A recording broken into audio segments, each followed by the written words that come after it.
close your eyes for just a moment and listen.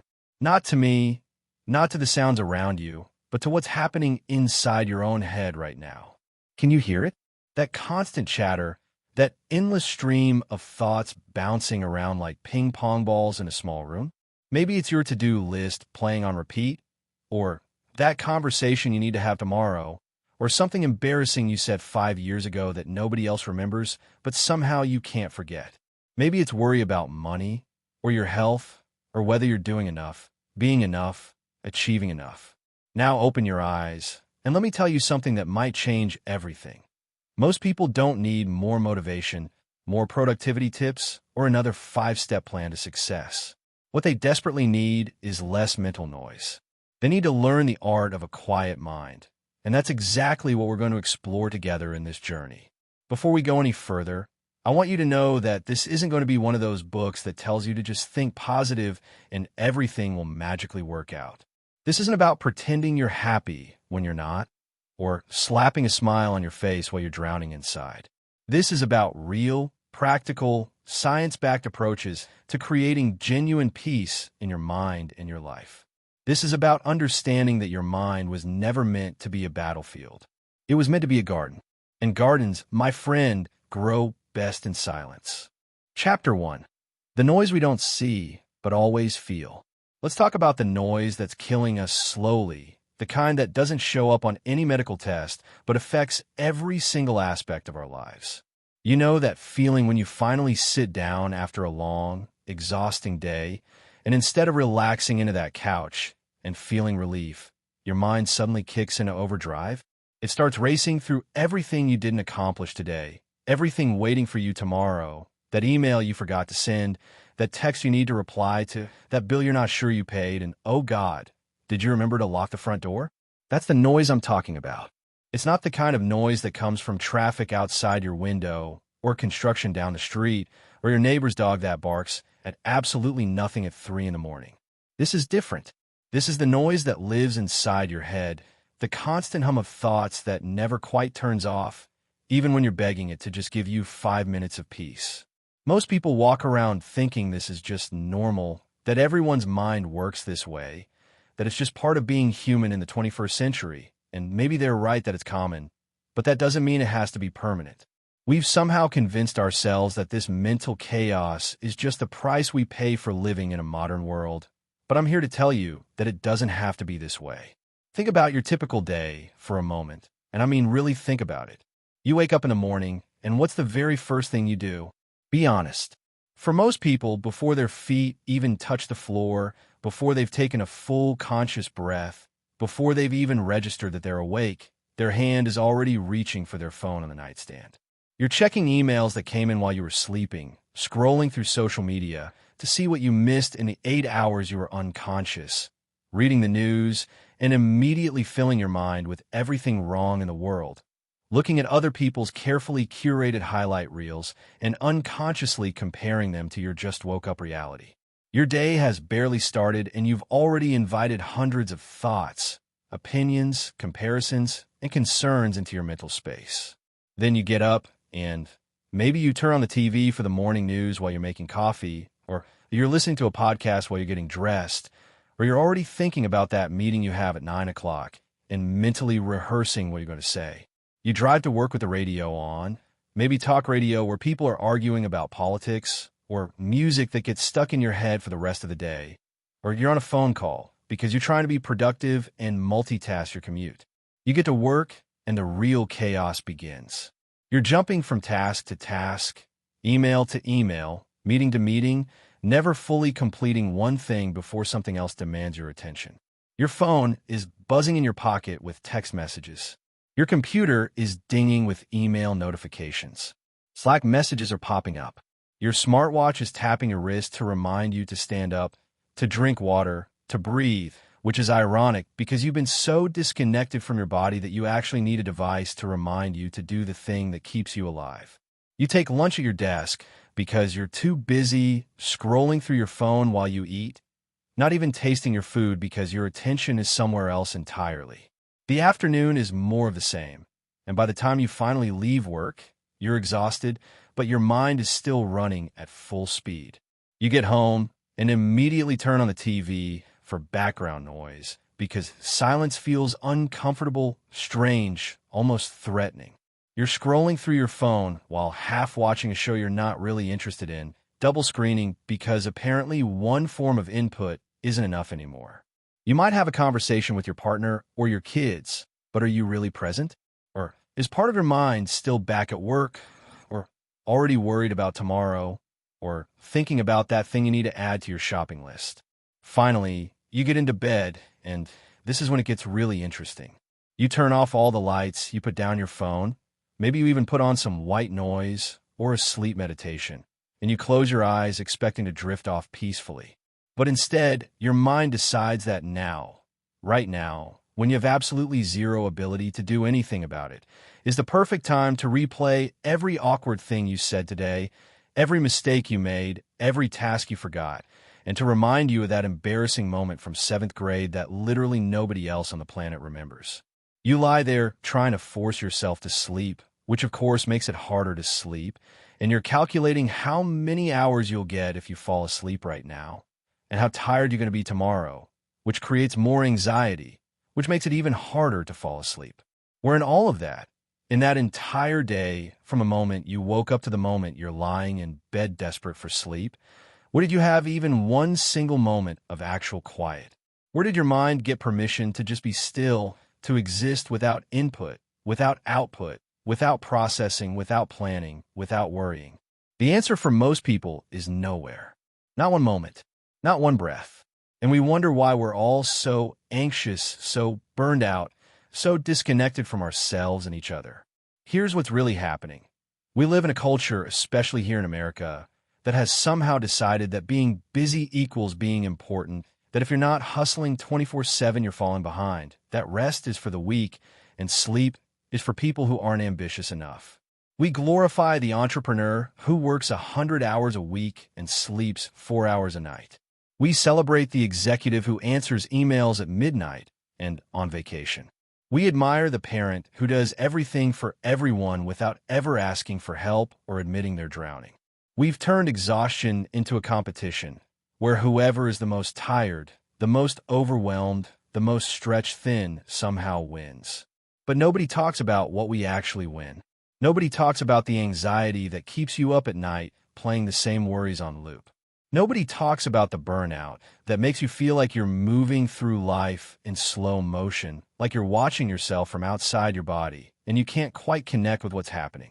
Nobody talks about the relationships that suffer because you're physically sitting right there on the couch next to someone you love, but mentally you're 1,000 miles away, stuck in your own head, unable to be present. Nobody talks about the fact that you can't remember the last time you felt truly, deeply relaxed. The mental noise we carry isn't always loud and obvious. Sometimes it's subtle, like static on an old radio that you've gotten so used to you barely notice it anymore, but it's still there, always there, affecting the quality of everything you're trying to listen to. It's the overthinking that turns a simple decision like what to have for dinner into an hour-long internal debate, weighing pros and cons and worrying about what other people will think. It's the comparison trap where you see someone else's success, their new house or promotion or perfect family photo, and you immediately feel like you're failing at life, even though 5 minutes ago you felt fine.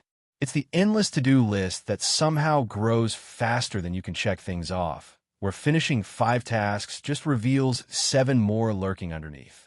It's the guilt about not doing enough, not being enough, not having enough, not giving enough, even when you're already giving everything you've got, and then some. It's the constant low-level anxiety that sits in your chest like a weight, that tightness that's become so familiar you think it's just part of who you are now. It's the scrolling through social media that was supposed to be a quick 5-minute break, but turns into an hour of watching other people's lives and feeling worse about your own. It's the notifications that keep pulling your attention away from whatever you're trying to focus on, fragmenting your concentration into smaller and smaller pieces until you can barely hold a thought for more than 30 seconds. It's the news cycle that's designed to keep you angry and afraid because that's what keeps you watching, clicking, engaging. It's the productivity culture that tells you there's an app or a hack or a morning routine that will finally make you successful if you just try hard enough. And when it doesn't work, you blame yourself instead of the system. And here's the thing about this kind of mental noise, this constant background hum of thoughts and worries and distractions. It doesn't just go away on its own. You can't ignore it and hope it disappears like an awkward conversation at a party. You can't vacation your way out of it, though God knows people try, spending a week at the beach only to spend the whole time checking work emails and worrying about what they're missing.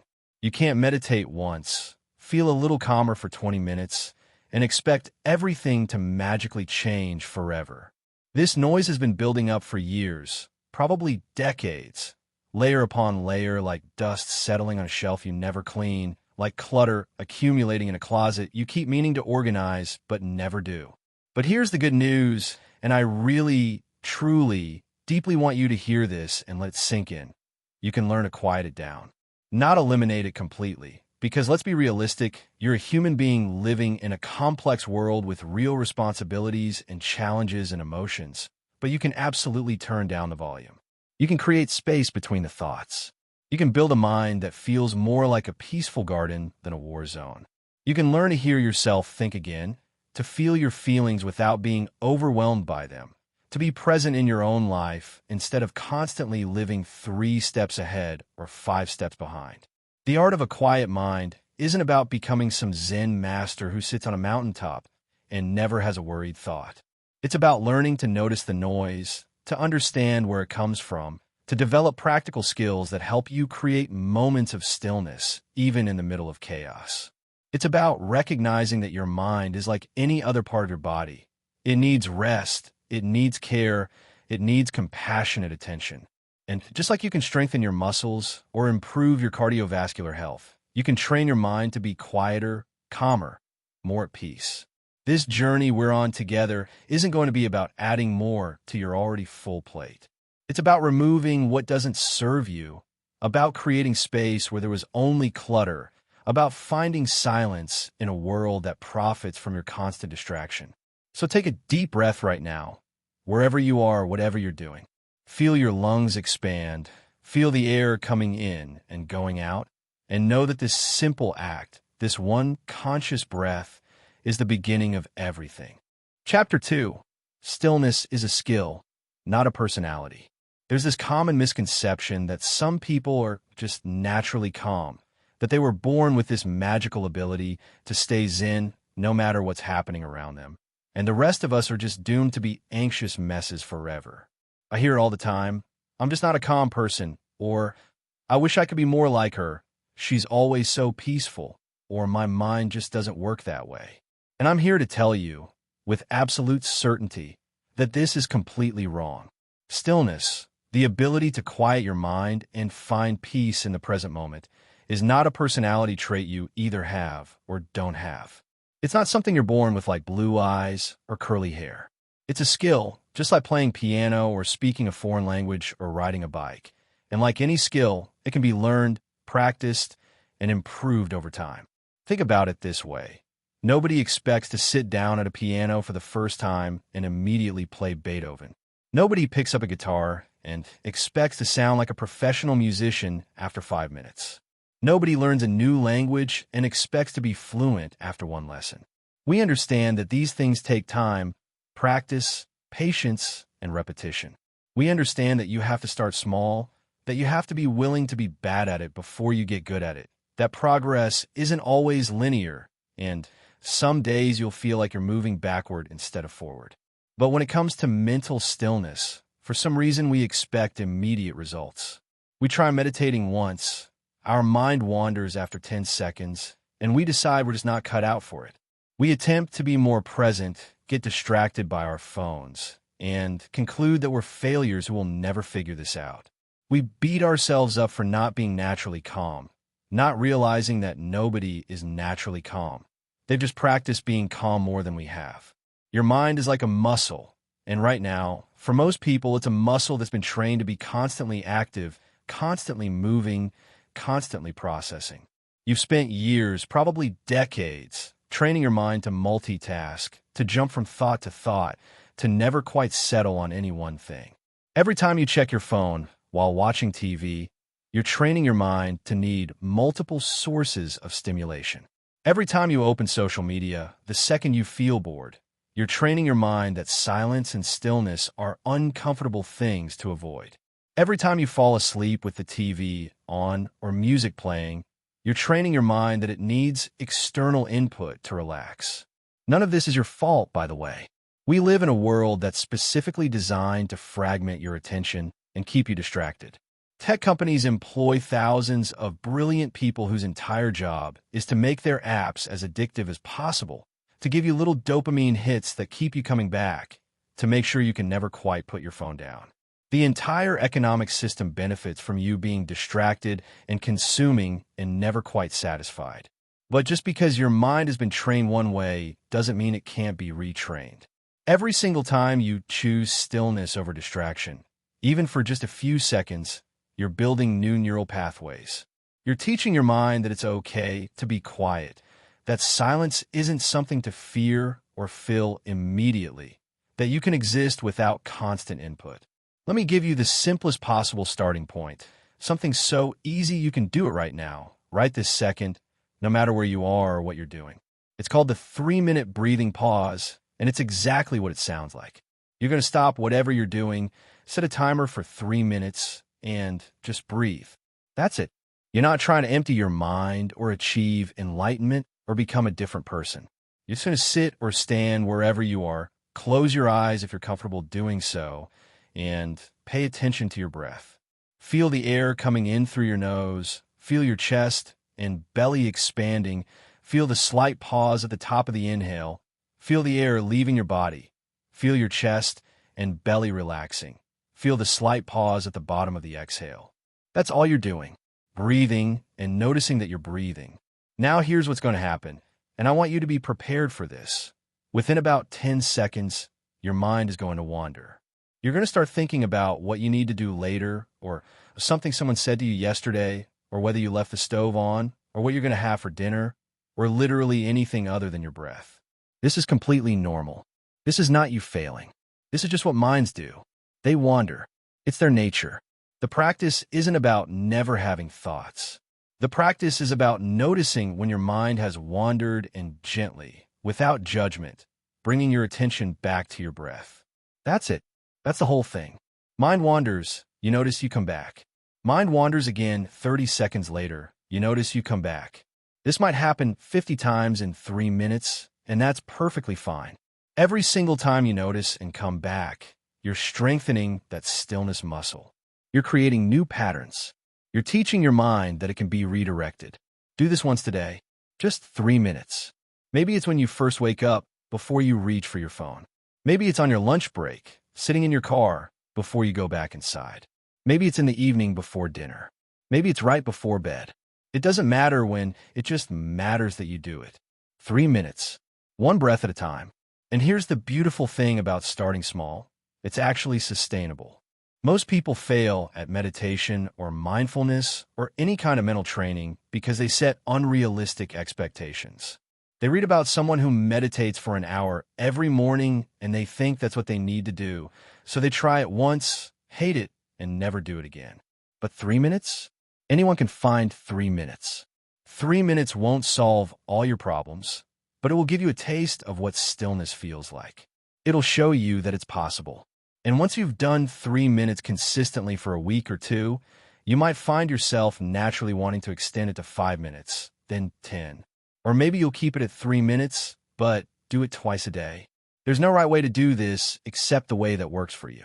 Beyond the formal practice of sitting and breathing, there are dozens of moments throughout your day where you can practice micro-stillness, tiny pockets of silence that add up to something significant. When you're sitting in your car, either before you go into work or before you go into your house after work, instead of immediately turning on a radio or checking your phone, just sit there for 30 seconds in silence. When you're in the shower, instead of mentally rehearsing conversations or planning your day or thinking about everything you need to do, just feel the water on your skin. Notice the temperature, the pressure, the sound of it hitting the tile. When you're drinking your morning coffee or tea, instead of scrolling through your phone or watching the news, just drink it. Feel the warmth of the cup in your hands. Smell the aroma. Taste each sip. Notice how it feels going down your throat. When you're walking from your car to a building, instead of being on your phone or lost in thought, actually walk. Feel your feet hitting the ground.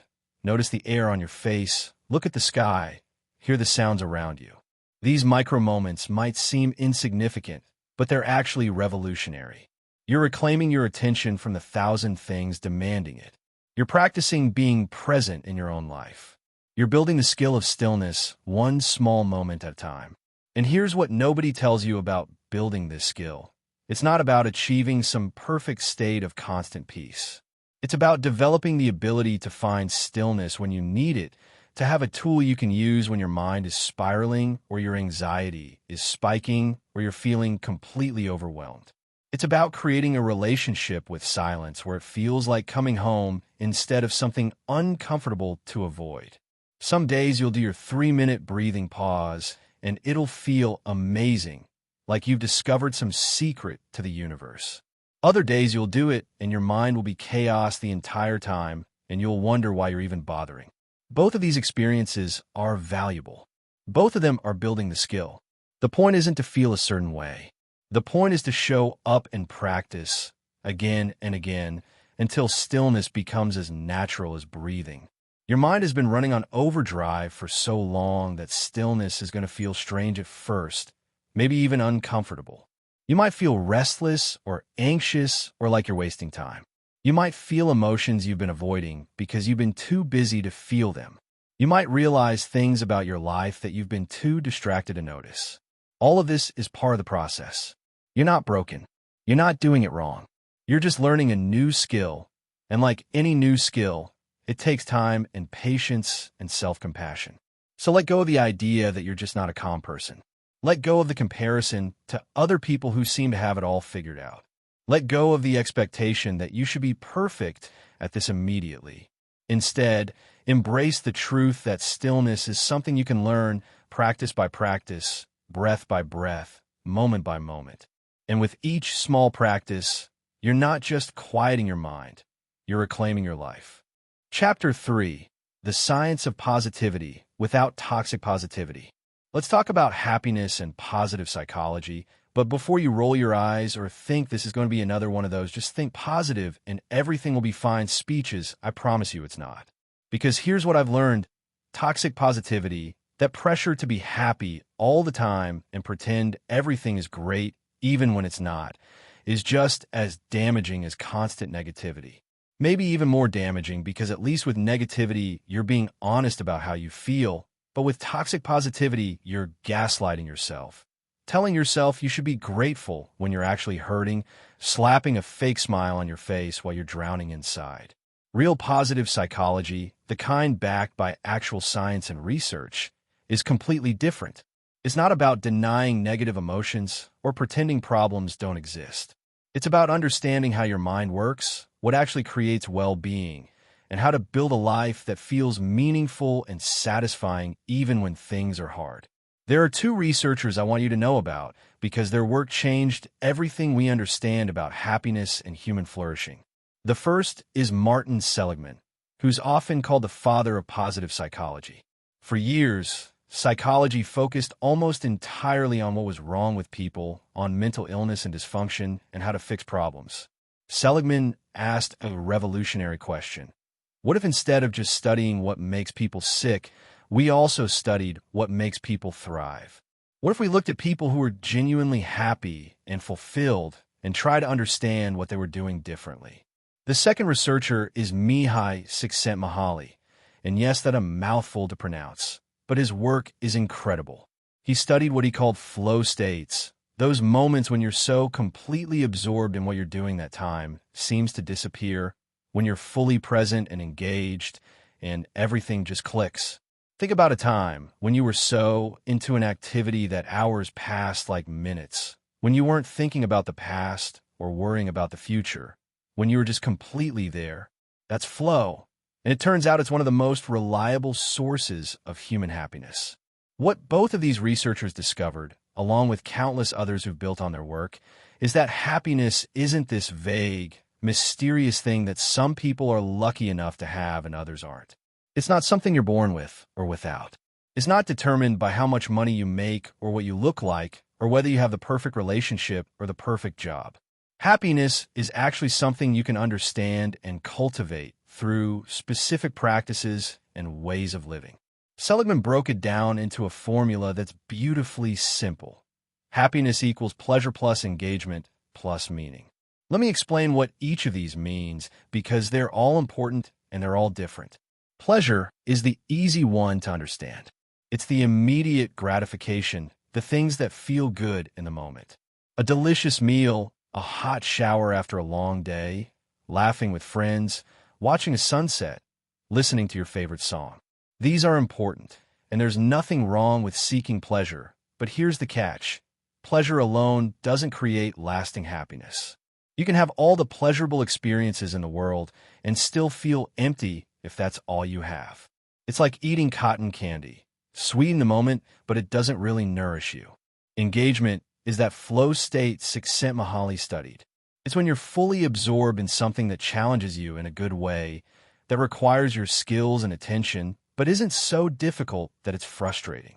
It might be work you find meaningful, a hobby you're passionate about, a creative project, a sport, a conversation with someone you care about where you're really listening and connecting.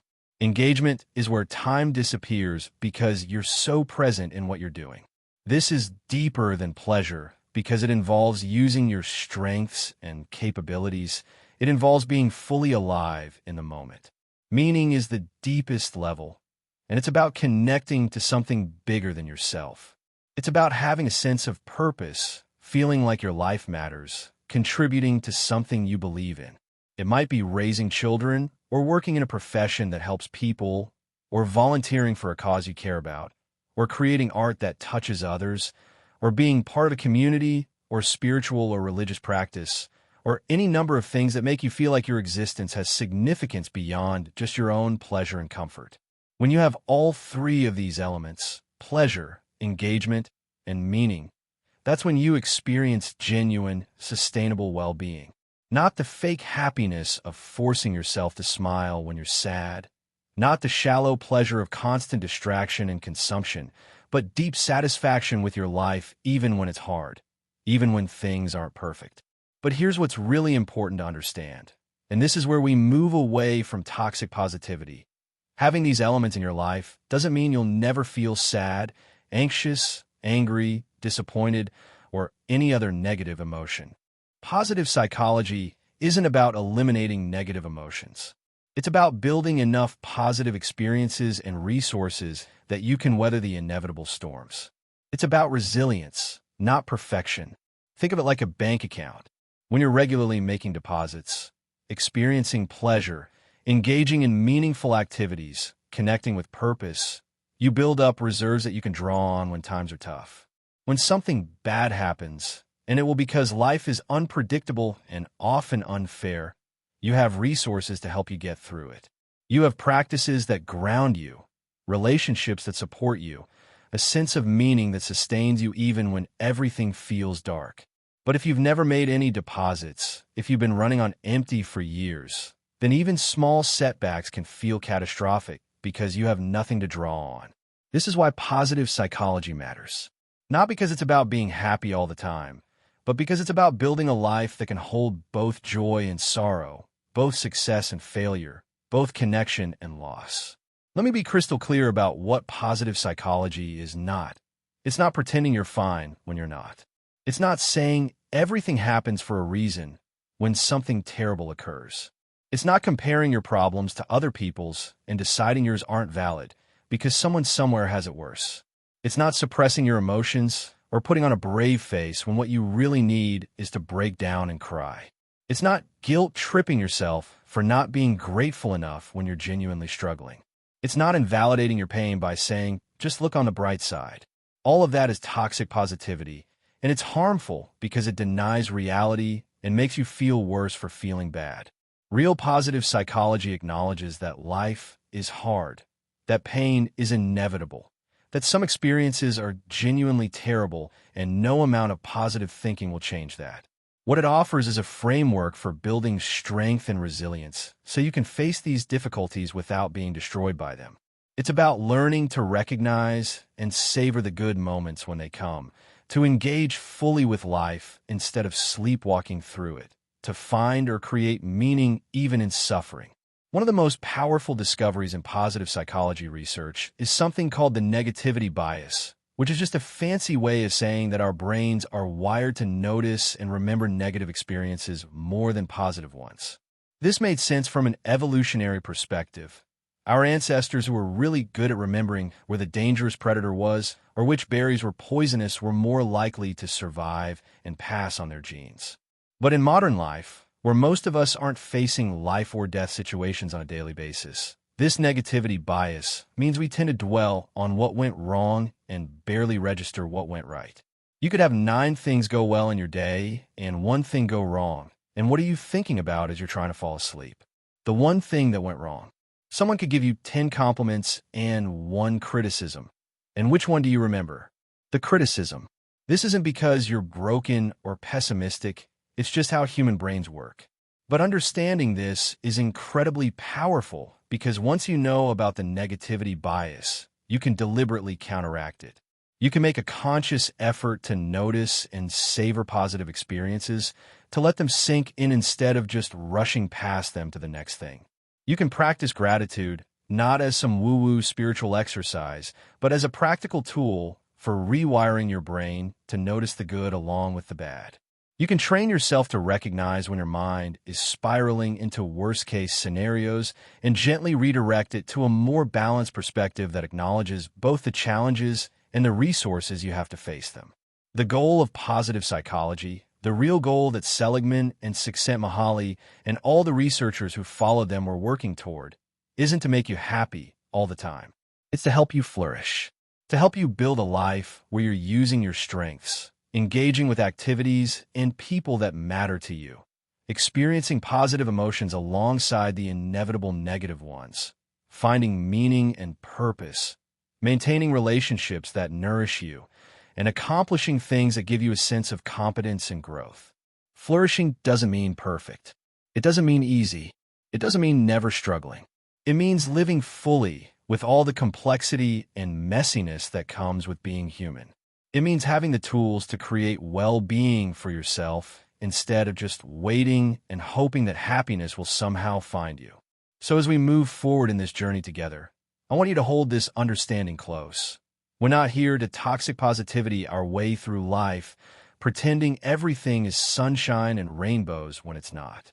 We're here to build real, genuine, sustainable well-being through practices that are grounded in science and respectful of the full range of human experience. We're here to create a quiet mind, not by suppressing emotions, but by developing the capacity to be present with whatever arises, knowing that you have the strength and skills to handle it. Chapter 4. Rewriting the Inner Dialogue. There's a voice in your head right now, and it's been talking to you for as long as you can remember. It's the voice that narrates your experiences, comments on what you're doing, judges your choices, and never, ever shuts up. For most people, especially here in America, where we're raised in a culture of competition and comparison and constant self-improvement, that voice is not particularly kind. In fact, if someone else spoke to you the way you speak to yourself, you probably wouldn't be friends with them.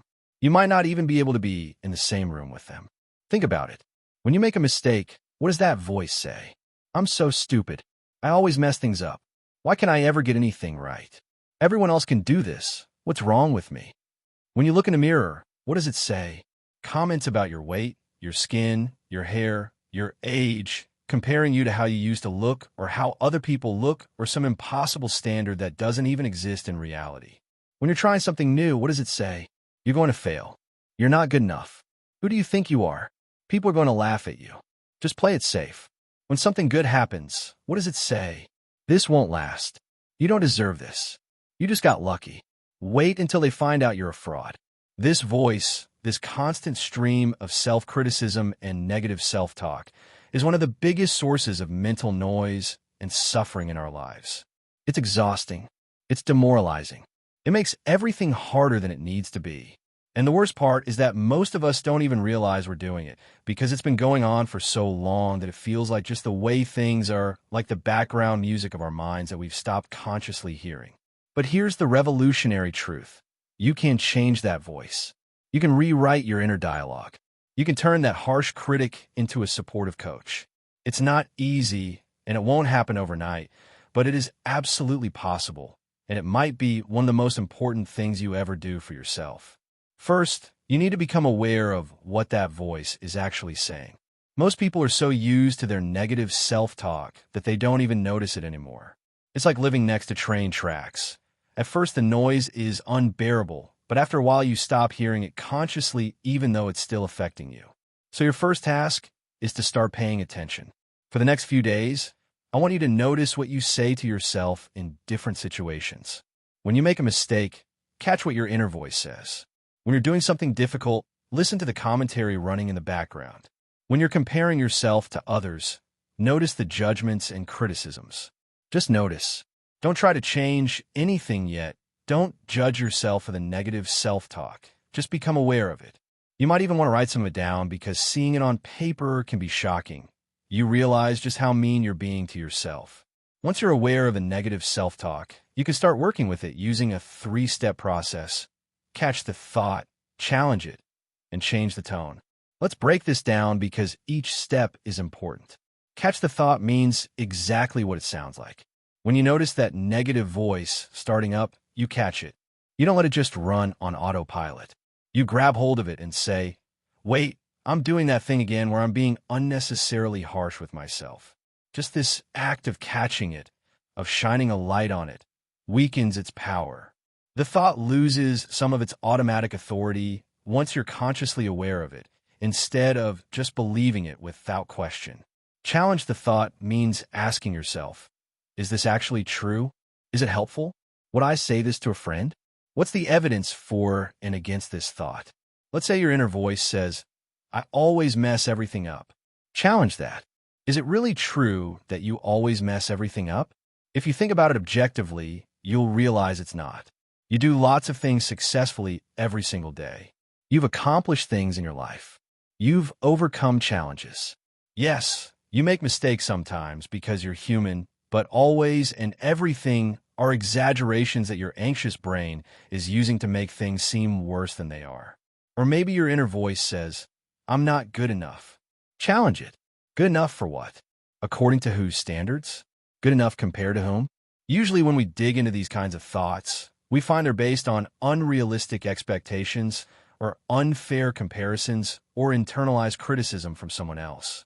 They're not objective truths. They're stories we've been telling ourselves, and stories can be questioned and changed.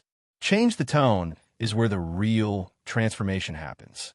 Once you've caught the thought and challenged its validity, you consciously rephrase it in a way that's more balanced, more compassionate, more like how you'd speak to someone you care about.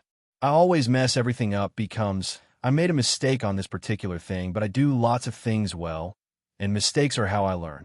I'm not good enough becomes, I'm doing my best with the resources and knowledge I have right now, and that is enough. I'm going to fail becomes, this is challenging and I might not succeed, but I'm capable of trying, and whatever happens, I'll learn from the experience. Notice that we're not swinging to toxic positivity here. We're not replacing I'm terrible with I'm perfect.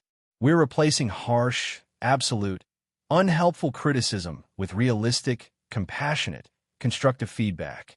We're changing your relationship with yourself from adversarial to supportive. Here's a concrete example of how this might work in real life. Let's say you're at work and you send an email and immediately realize you made a typo. Your old inner dialogue might be, oh my God, I'm such an idiot. I can't believe I didn't proofread that. Everyone's going to think I'm incompetent. I should have caught that. What's wrong with me? I always do this. Catch it. Wait, I'm doing that catastrophizing thing again. Challenge it. Is a typo really evidence that I'm incompetent? Do I actually always do this?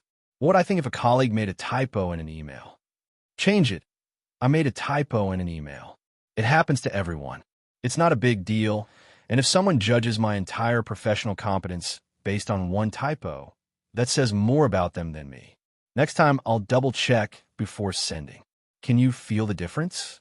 Both versions acknowledge the mistake, but one leaves you feeling terrible about yourself, and the other leaves you feeling okay. Human, capable of learning without being destroyed by imperfection. Another crucial aspect of rewriting your inner dialogue is understanding where this harsh voice came from in the first place. For most people, it's internalized criticism from childhood, things parents or teachers or peers said to you that you absorbed and turned into your own inner voice. Maybe you had a parent who was never satisfied, who always pointed out what you could have done better. Maybe you had a teacher who made you feel stupid when you didn't understand something. Maybe you grew up in an environment where love and approval felt conditional, like you had to achieve or perform or be perfect to be worthy. None of this is an excuse to keep treating yourself badly, but understanding it can create compassion. You can recognize that this harsh inner voice was trying to protect you in some way, trying to make sure you were good enough to be loved or successful or safe. It's just a terrible strategy that doesn't actually work and causes immense suffering. You can thank that voice for trying to keep you safe and then gently let it know that you have better tools now.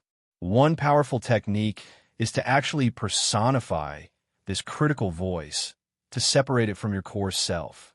Some people imagine it as a character, maybe an overly anxious parent or a mean middle school bully or a stressed-out perfectionist. When you can see it as something separate from you, something that's talking to you rather than as you, it becomes easier to disagree with it, to not take it so personally, to recognize it as just one voice among many rather than the truth about who you are. Then you can develop another voice, a wise, compassionate inner coach who speaks to you with kindness and encouragement. This isn't about being unrealistic or inflating your ego. It's about treating yourself with the same basic respect and compassion you'd offer to others. When that critical voice starts up, your inner coach can step in and offer a different perspective. The goal is to make your inner coach stronger and louder than your inner critic over time. This doesn't mean the critic disappears completely. It's been with you too long for that. But it means you don't have to believe everything it says. You can hear it and then choose to listen to the coach instead. I want to be really clear about something. Changing your inner dialogue doesn't mean you never criticize yourself or recognize areas where you need to grow. Self-awareness and honest self-assessment are important. But there's a massive difference between constructive feedback and destructive criticism. Constructive feedback says, "This approach didn't work well. Let me try something different next time." Destructive criticism says, "I'm a failure and I'll never get this right." Constructive feedback is specific and focused on behavior. Destructive criticism is global and attacks your entire character. Constructive feedback is motivated by a desire to help you grow. Destructive criticism is motivated by fear and shame. Your new inner dialogue should aim for constructive feedback, delivered with compassion, acknowledging both your strengths and areas for growth, holding you accountable without destroying you. Think about how a really good coach or mentor speaks to you when you're struggling. They don't say, "You're terrible and you should give up." They say, "This is challenging, and I can see you're working hard. Let's look at what's not working and figure out how to adjust." They believe in your capacity to grow even when you're currently failing. They're honest about the difficulties, but they're supportive in tone. That's the voice you want to cultivate inside your own head.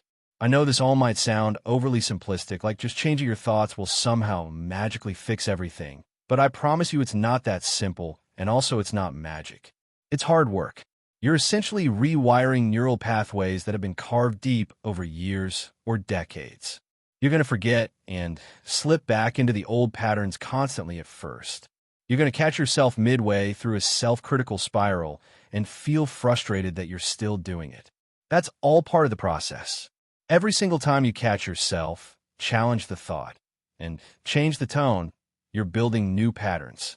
Every time, even when it feels like you're not making progress, even when you have to do it 100 times in one day, every single time counts.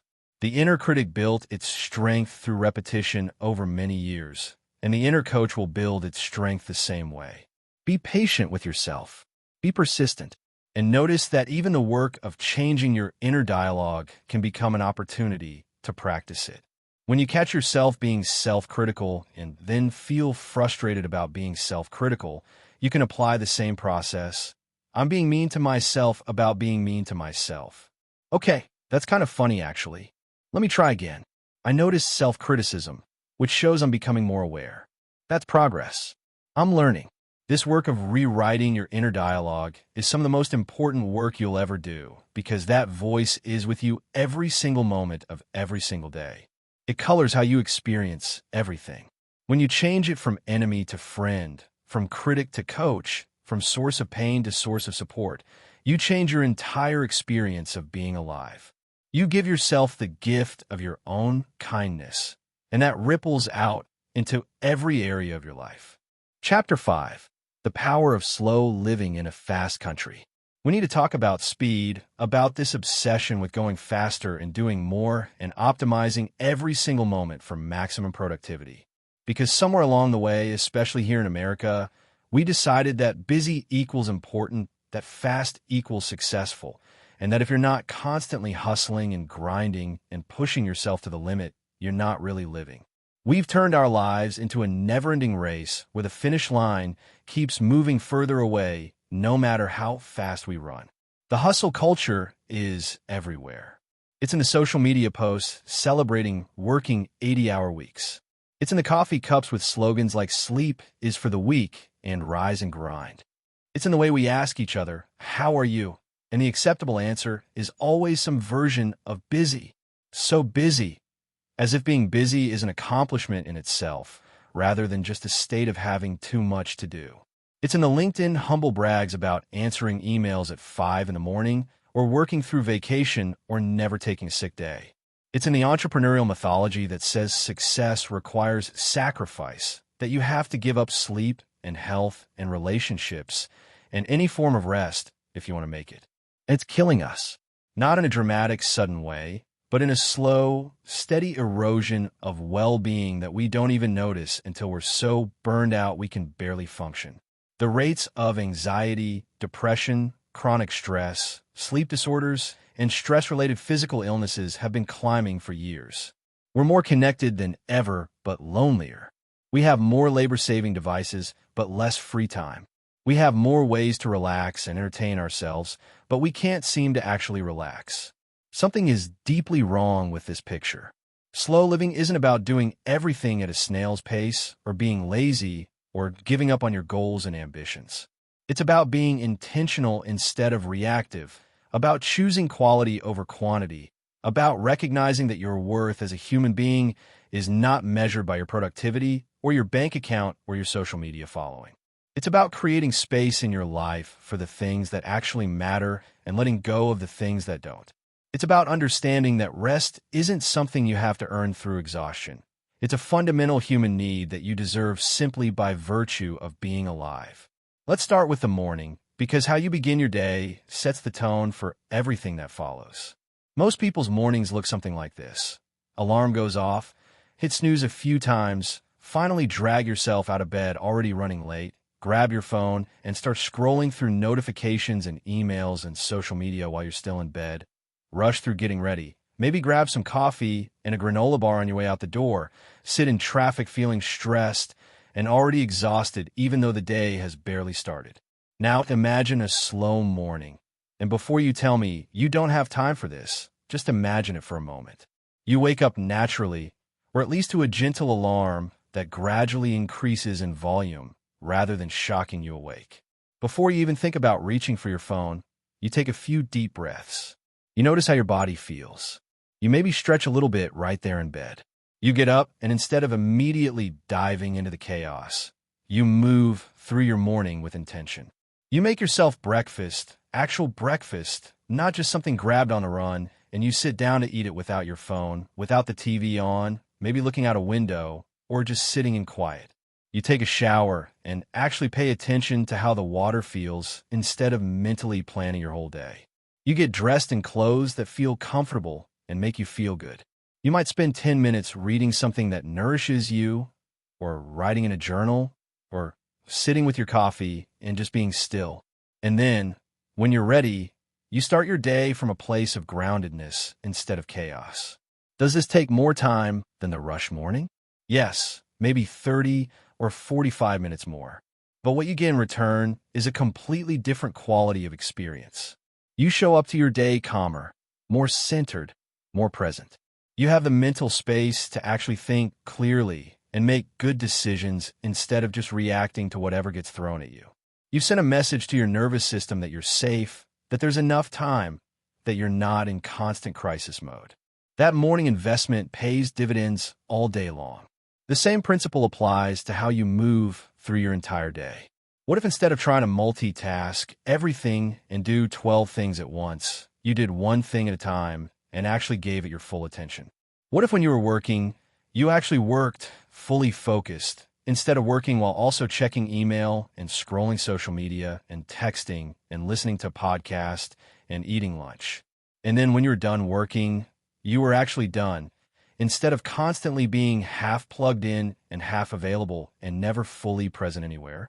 Slow living means setting boundaries around your time and energy and being willing to protect those boundaries, even when it's uncomfortable. It means saying no to things, and this might be the hardest part for many people, especially women who have been socialized to be accommodating and helpful and to put everyone else's needs before their own. But you cannot do everything and be everything to everyone. You are a human being with finite time and energy, not a machine that can run endlessly at maximum capacity. Every time you say yes to something, you're saying no to something else, even if that something else is your own rest or peace or well-being. So you have to get selective. What actually matters? What actually deserves your limited time and energy? What can you let go of, even if it's hard, even if people might be disappointed? One of the most powerful slow living practices is establishing tech boundaries, because our devices are specifically designed to keep us moving fast, to keep us stimulated and distracted and checking and scrolling. Every notification is an interruption, pulling your attention away from whatever you're doing and fragmenting your focus. Every refresh of social media is a little hit of novelty that keeps you hooked. Every email creates a sense of urgency that might not actually be urgent at all. So you have to create rules for yourself. Maybe your phone doesn't come into your bedroom at night. Maybe you don't check email or social media for the first hour after waking up. Maybe you have certain times of day when you're available and responsive, and other times when you're completely offline. Maybe you delete apps that consistently make you feel worse instead of better. Maybe you turn off all non-essential notifications so your phone isn't constantly demanding your attention. These might seem like small changes, but they're revolutionary because they put you back in control of your attention instead of letting technology control it for you. Let me tell you about the Sunday reset ritual, because it's one of the most valuable, slow living practices I know. Sunday, or whatever day works as your transition between work week and rest, becomes sacred time for resetting your mind and space and preparing for the week ahead without rushing or stressing. You might start with some form of gentle movement, a walk, some yoga, whatever feels good for your body. Then you tidy and organize your space, not frantically cleaning everything, but creating order in a way that feels meditative and grounding. You plan out your week, looking at what's coming and making intentional choices about what deserves your energy and what you can let go of or delegate. You prepare some food so you're not scrambling every evening. You do something that fills your creative or spiritual well, maybe reading or making art or spending time in nature or connecting with people you love. And you go to bed at a reasonable time, feeling prepared and peaceful instead of dreading Monday morning. The whole point is to create a buffer between the busyness of the week that just ended and the busyness of the week about to start, to reset yourself so you're not just running on empty and accumulating stress week after week until you crash. Slow living also means rediscovering boredom, which might sound strange, but hear me out. We've become so uncomfortable with boredom, with having nothing to do, with any moment of empty time, that we immediately fill it with our phones or TV or any kind of stimulation. But boredom is actually incredibly valuable. It's in those empty spaces that creativity emerges, that your mind wanders and makes unexpected connections, that you actually process your thoughts and feelings instead of constantly distracting yourself from them. Imagine standing in line at the grocery store, and instead of immediately pulling out your phone, you just stand there. You look around. You notice things. You let your mind wander. You maybe strike up a conversation with the person next to you. You give your brain permission to just idle for a few minutes, which is something it desperately needs and rarely gets. Imagine sitting in a waiting room, and instead of scrolling through your phone the entire time, you just sit. Maybe you watch people. Maybe you notice your breath. Maybe you let yourself daydream. These tiny moments of boredom, of unstructured time, are like vitamins for your mind. One of the biggest obstacles to slow living is guilt. We've been so conditioned to believe that we should always be productive, always be improving, always be working toward something, that when we slow down, we feel lazy or selfish or like we're wasting time. But rest is not wasted time. Presence is not wasted time. Enjoyment is not wasted time. You're not a machine that exists solely to produce. You're a human being, and human beings need time to just be, without purpose or goal or productivity. You need time to stare at the sky and do absolutely nothing and not feel guilty about it. The world will not fall apart if you take an afternoon off. Your worth is not determined by how much you accomplish. Slow living is also deeply connected to connection, to actually being present with the people in your life instead of just being physically near them while your mind and attention are elsewhere. How many times have you been having a conversation with someone while also checking your phone? How many times have you been playing with your kids or spending time with your partner, but thinking about work or your to-do list? Real connection requires presence, requires slowing down enough to actually see and hear and feel with the person in front of you. It requires putting away distractions and giving someone your full attention, which has become so rare that when someone actually does it for us, it feels like a precious gift. I want you to try something this week. Have one meal, just one, where you eat slowly. Put your phone in another room. Turn off the TV. Sit down at a table. If you're with other people, talk to them without distractions. If you're alone, just eat. Taste your food. Notice the textures and flavors. Chew slowly. Put your fork down between bites. See how long you can make this meal last without it feeling forced or uncomfortable.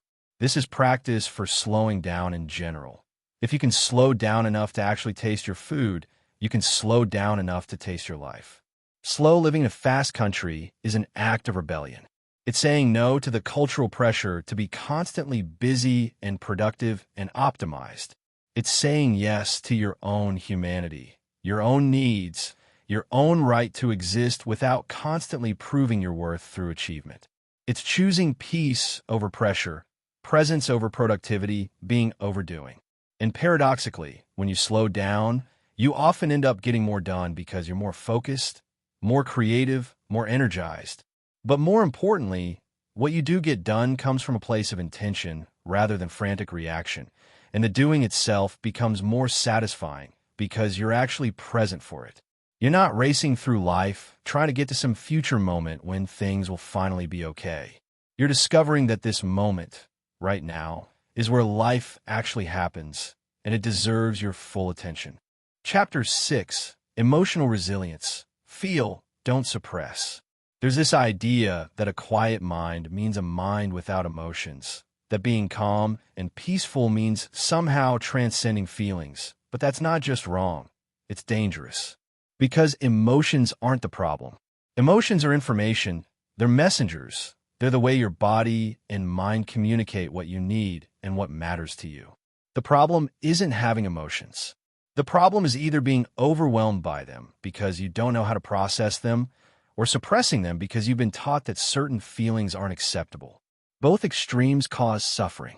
Real emotional resilience, real inner peace, comes from learning to feel your feelings fully without being destroyed by them, from developing the capacity to be with whatever arises without either drowning in it or pushing it away.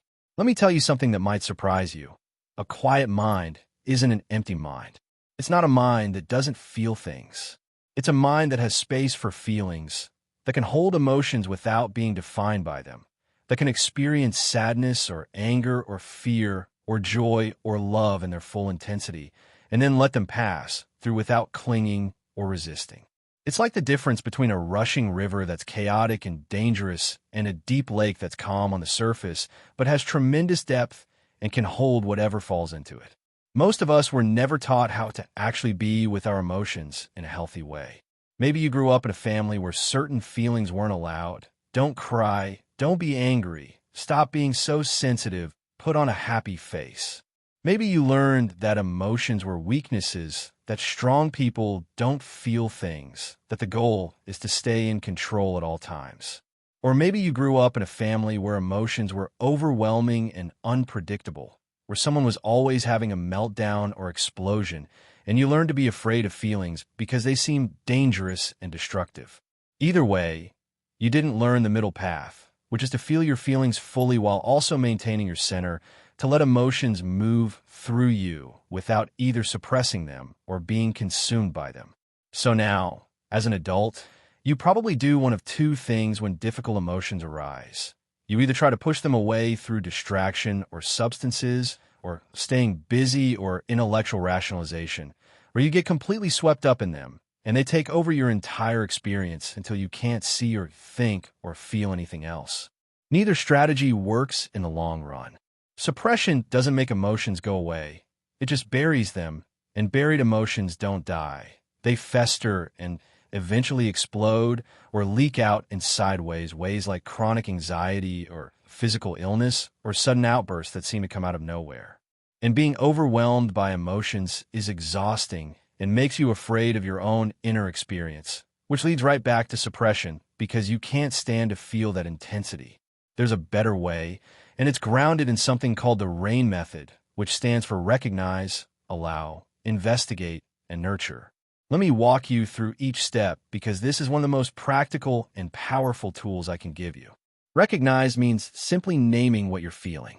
This sounds obvious, but most of us move through our days with vague, emotional states that we never actually identify. You might just feel bad, or upset, or off, without getting more specific. But there's huge power in naming. When you can say, I'm feeling anxious, or I'm feeling sad, or I'm feeling angry, or I'm feeling disappointed, you're already creating a little bit of space between yourself and the emotion.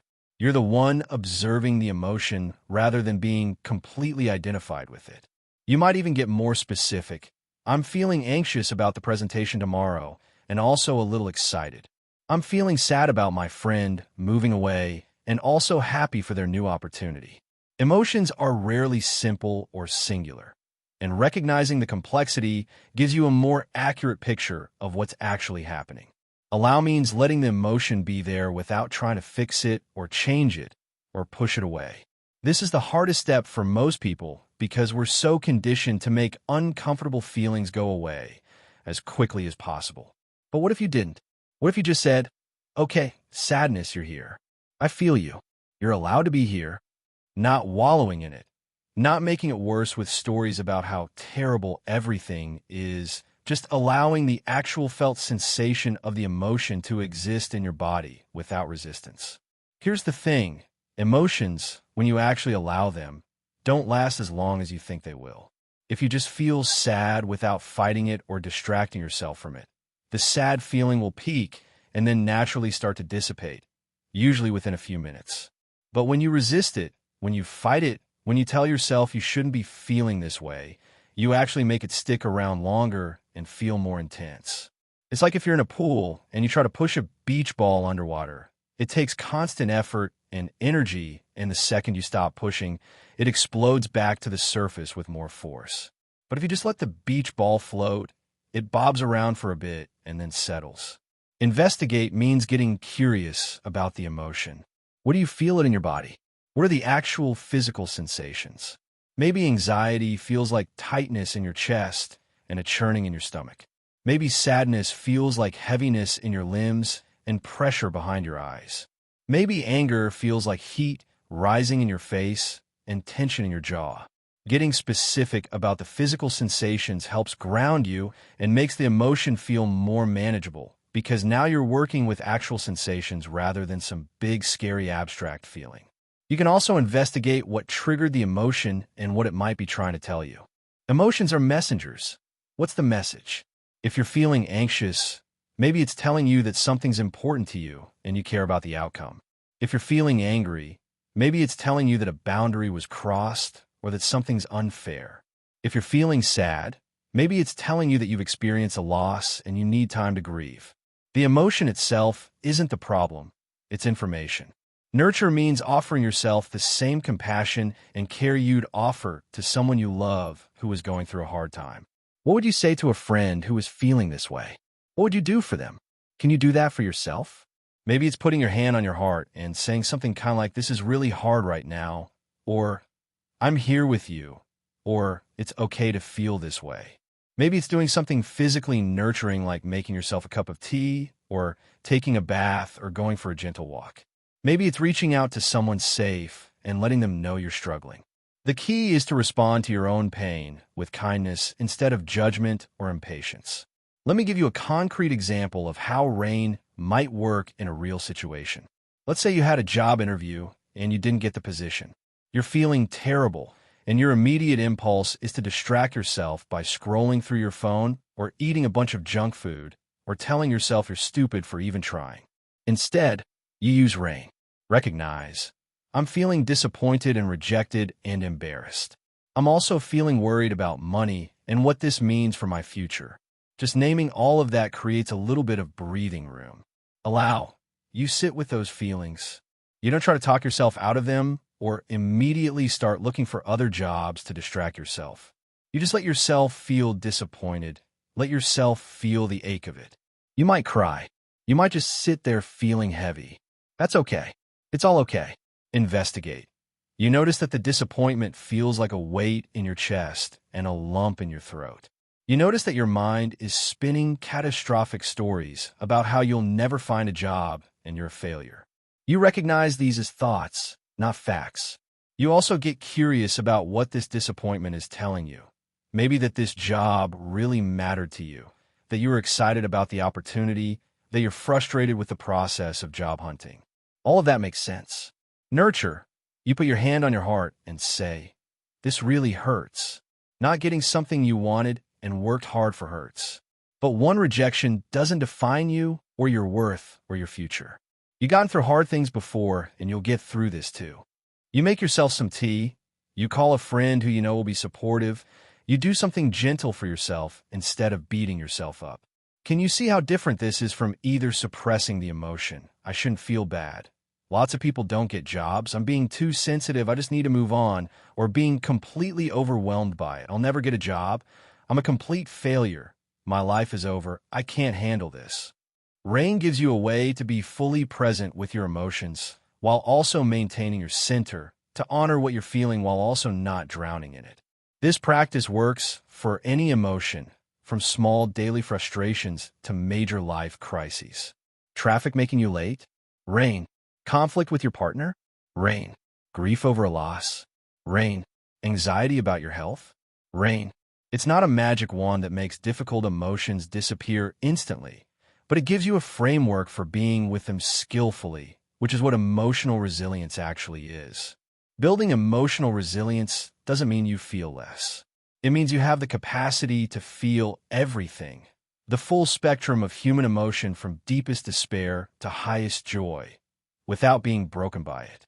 It means you trust yourself to handle whatever comes up. It means you're not afraid of your own inner experience.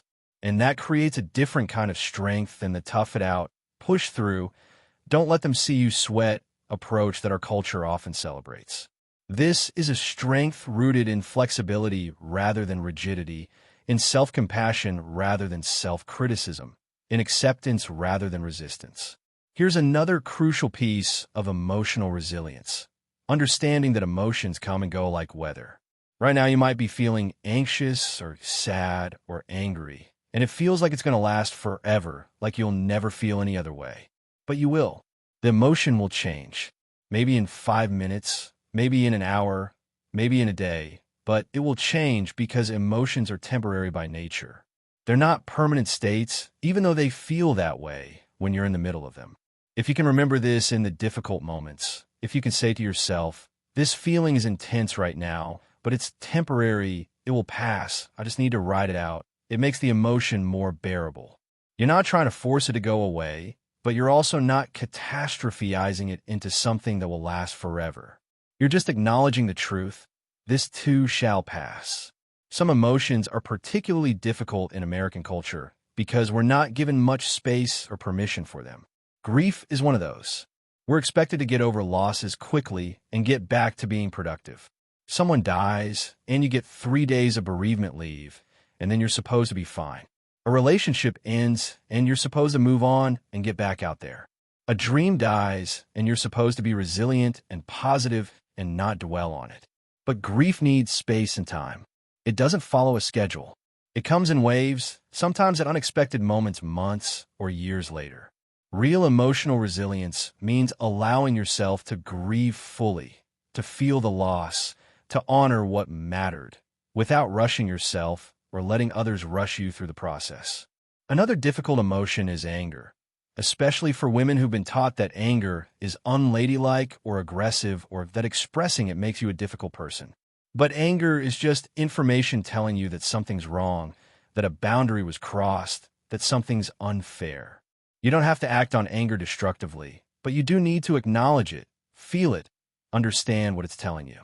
Suppressed anger doesn't just disappear. It turns into resentment, bitterness, passive aggression, or it gets directed inward and becomes depression. Healthy anger, anger that you feel and process and use as information to make changes or set boundaries, is actually protective and important. The goal isn't to never feel difficult emotions. The goal is to develop the capacity to feel them skillfully, to not be afraid of them, to let them inform you and move through you without defining you. And as you develop this capacity, something interesting happens.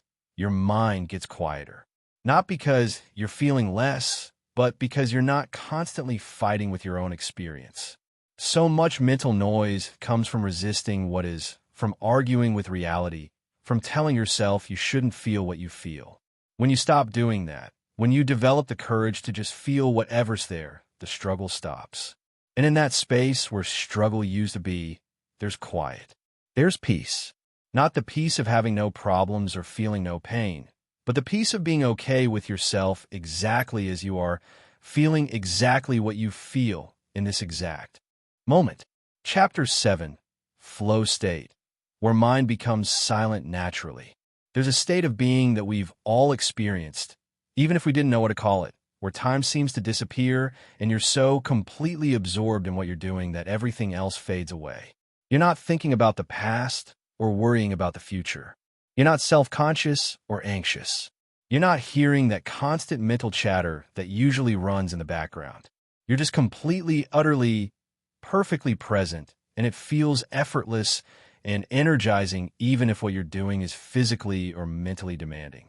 This is called flow state, and it's one of the most reliable pathways to a quiet mind because in flow, the mind naturally becomes still. Not empty, not inactive, but focused and present in a way that feels almost magical. That researcher I mentioned earlier, Mihaly Csikszentmihalyi, spent decades studying flow, interviewing artists and athletes and surgeons and musicians and people from all walks of life about their peak experiences, the times when they felt most alive and engaged and satisfied.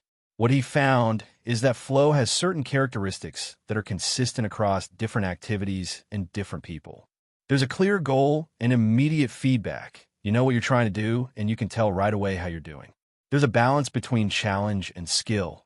The task is difficult enough to require your full attention, but not so difficult that you get frustrated and give up. There's a sense of control, a merging of action and awareness where you're not watching yourself do the thing. You just are the thing. Time gets distorted. Hours pass like minutes, or minutes feel like hours. Self-consciousness disappears. You're not worried about how you look or what others think or whether you're doing it right. You're just doing it. And perhaps most importantly, the activity feels intrinsically rewarding. You're not doing it for some external reward or because you have to. You're doing it because the doing itself is satisfying. When all these elements come together, you enter flow, and in that state your mind is completely quiet in the best possible way. Think about times in your life when you've experienced this. Maybe it was when you were writing and the words just flowed and you looked up to realize hours had passed without you noticing. Maybe it was when you were playing music and you weren't thinking about the notes. Your fingers just knew what to do, and you were completely in the sound. Maybe it was when you were rock climbing or surfing or skiing, and your entire being was focused on the movement and the moment, and there was no room for anything else. Maybe it was when you were cooking a complex meal, and you were totally absorbed in the chopping and stirring and timing, and the kitchen felt like your whole world. Maybe it was when you were working on a challenging problem at work, and everything clicked, and you were in this state of focused intensity that felt almost effortless despite being mentally demanding. Maybe it was when you were having a deep conversation with someone, and you were so engaged that the rest of the restaurant faded away, and you had no idea how long you've been talking. Flow can happen in any activity, from the most mundane to the most extraordinary. You can experience flow while gardening, while fixing a car, while playing with your kids, while cleaning your house if you approach it in a certain way. The activity itself matters less than the conditions you create for flow to arise. So how do you create those conditions? How do you invite more flow into your life? Because here's the beautiful thing. When you structure your life to include more flow experiences, you're not just getting better at whatever activity you're doing, you're also training your mind to be present and quiet and focused. You're creating regular experiences of what a quiet mind feels like, and that makes it easier to access that state in other contexts. First, you need to identify activities that have flow potential for you. These are usually things that require skill but that you enjoy, things that are challenging but achievable, things that give you immediate feedback. For some people, it's creative activities like writing, drawing, playing music, dancing, woodworking, cooking. For others, it's physical activities like sports, hiking, martial arts, yoga. For others, it's intellectual activities like solving puzzles, coding, doing research, learning a new language. For others, it's social activities like having deep conversations or teaching or performing. The key is finding what works for you, not what's supposed to create flow or what creates flow for other people. Once you've identified potential flow activities, you need to actually make time for them. And this is where most people struggle because these activities often feel optional or like luxuries. You have so many obligations and responsibilities, so many things on your to-do list, that spending an hour painting or playing guitar or working on that project you're passionate about feels self-indulgent. But this is exactly backward. Flow experiences aren't luxuries. They're necessities for your mental health and well-being. They're some of the most valuable time you can spend because they give you access to presence and satisfaction and the experience of a quiet mind. They recharge you in a way that passive entertainment never can. So you have to prioritize them, have to protect that time, have to treat them as non-negotiable appointments with yourself. When you're engaging in a potential flow activity, you need to set yourself up for success. This means removing distractions. Turn off your phone, close unnecessary browser tabs. Tell people you're not available for the next hour. Create a space where you can focus fully. It means giving yourself enough time. You usually can't drop in a flow in 15 minutes. You need at least 30 to 60 minutes for most activities. It means choosing activities that are at the right level of challenge. If it's too easy, you'll get bored. If it's too hard, you'll get frustrated. So aim for that sweet spot where you're stretched but not overwhelmed. And it means approaching the activity with the right mindset, not worried about the outcome or how good you are or what you'll produce, but focused on the process itself, on the doing for the sake of doing.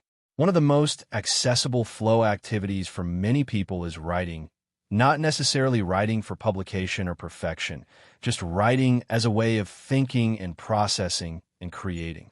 You sit down with a blank page or screen and a topic or question or story you want to explore, and you write without stopping to edit or judge or fix anything. You just let the words flow out, following where they want to go, trusting the process. And often after the first awkward 10 minutes where your inner critic is loud and it feels forced, something shifts and you drop in a flow, and suddenly you're writing without thinking about writing. The words are just appearing and time disappears. This is why so many writers talk about writing as a form of meditation or therapy. It's not just what they're saying in the writing, it's the state of consciousness they access while doing it. Another powerful flow activity is any form of creative making with your hands. There's something about working with physical materials, about seeing immediate tangible results of your actions that helps drop you into flow. Whether it's painting, drawing, sculpting, knitting, woodworking, gardening, cooking, or any other hands-on craft, you're engaging your body and mind together in a way that's deeply satisfying. You're problem-solving in real time, adjusting your approach based on immediate feedback, completely focused on what's in front of you. In the modern world, which is so dominated by screens and abstract knowledge work, often starves us of this kind of concrete, physical engagement, which is why rediscovering it can feel so nourishing. Physical activities, especially ones that require skill and focus, are another rich source of flow. Running might not create flow if you're just going through the motions, but if you're pushing yourself to a challenging but achievable pace, paying attention to your breath and your form and the rhythm of your movement, you can absolutely enter flow. Same with cycling, swimming, rock climbing, martial arts, dance, yoga. Team sports can create incredible flow experiences when you're completely in sync with your teammates and everything clicks. Solo sports can create flow when you're completely focused on the challenge and your body just knows what to do. The key is finding physical activities that engage you fully, that require both body and mind working together. One often overlooked source of flow is deep conversation. Not small talk, not the surface-level exchange of information that makes up most of our daily interactions, but real conversation where you're exploring ideas or emotions or experiences with someone and you're both fully engaged and building on each other's thoughts and losing track of time because you're so absorbed in the exchange. This is why people often feel so energized rather than drained after a really good conversation, even though it might have lasted hours. They were in flow. Creating opportunities for this kind of conversation means being intentional about who you spend time with and how, choosing depth over breadth, quality over quantity. Work can absolutely be a source of flow if the conditions are right. And this is actually one of the most important places to cultivate flow because you spend so much of your waking life working. But most jobs aren't structured to facilitate flow. They're full of interruptions and meetings and emails and task switching. So you might need to actively create flow conditions by blocking off uninterrupted time, by choosing to focus on one challenging project instead of trying to do 12 things at once, by finding the aspects of your work that are most engaging and trying to spend more time on those. If your job offers no opportunities for flow, if it's completely soul-crushing and monotonous, that's valuable information about whether you need to find different work. Humans need flow to thrive, and a life completely devoid of it will eventually break you down no matter how good the money is. Here's what's really important to understand about flow. It's not something you can force. You can create the conditions for it, but you can't make it happen through sheer willpower. It's more like falling asleep. The harder you try to make it happen, the more elusive it becomes. You have to approach it with a kind of relaxed focus, engaged but not tight, trying but not straining. You have to be willing to show up and do the activity even when flow doesn't come, trusting that sometimes it will. And when you do drop into flow, you don't want to get excited about it and start thinking, oh wow, I'm in flow right now, because that self-consciousness immediately kicks you out of the state. You just stay with it, ride it as long as it lasts, and be grateful for the experience. Flow is also cumulative. The more you experience it, the easier it becomes to access. You're training your brain to recognize and return to that state. You're building confidence that you can achieve it. You're learning what activities and conditions work best for you. And perhaps most importantly, you're giving yourself regular experiences of what a quiet, present, focused mind feels like, which makes the constant mental chatter and distraction of regular life more noticeable and less acceptable. You start to want more of that flow state presence in all areas of your life. I want to be clear that flow isn't the only valuable state of mind, and a life spent only in flow while avoiding everything else would be its own kind of imbalance. You need downtime, rest, social connection, quiet reflection, all of it. But flow is a particularly powerful antidote to the mental noise and distraction and overwhelm that characterize modern life. It's proof that your mind can be quiet, that you can be completely present, that you can escape the endless loop of thoughts and worries and distractions, even if just for a while. And in a culture that constantly pulls your attention in 1,000 directions, the ability to focus deeply and lose yourself in meaningful engagement is not just pleasant, it's revolutionary. Chapter 8: Gratitude as a Mental Reset Button. Let's talk about gratitude, but not the Instagram-filtered, toxic positivity version where you're supposed to be grateful for everything, including your problems, because they're teaching you lessons. Not the kind where you shame yourself for not being grateful enough when you're genuinely struggling. I'm talking about real, practical, science-backed gratitude that can literally rewire your brain and give you a reset button when your mind is spiraling into negativity or anxiety or overwhelm. Because here's what researchers have found over decades of studying gratitude.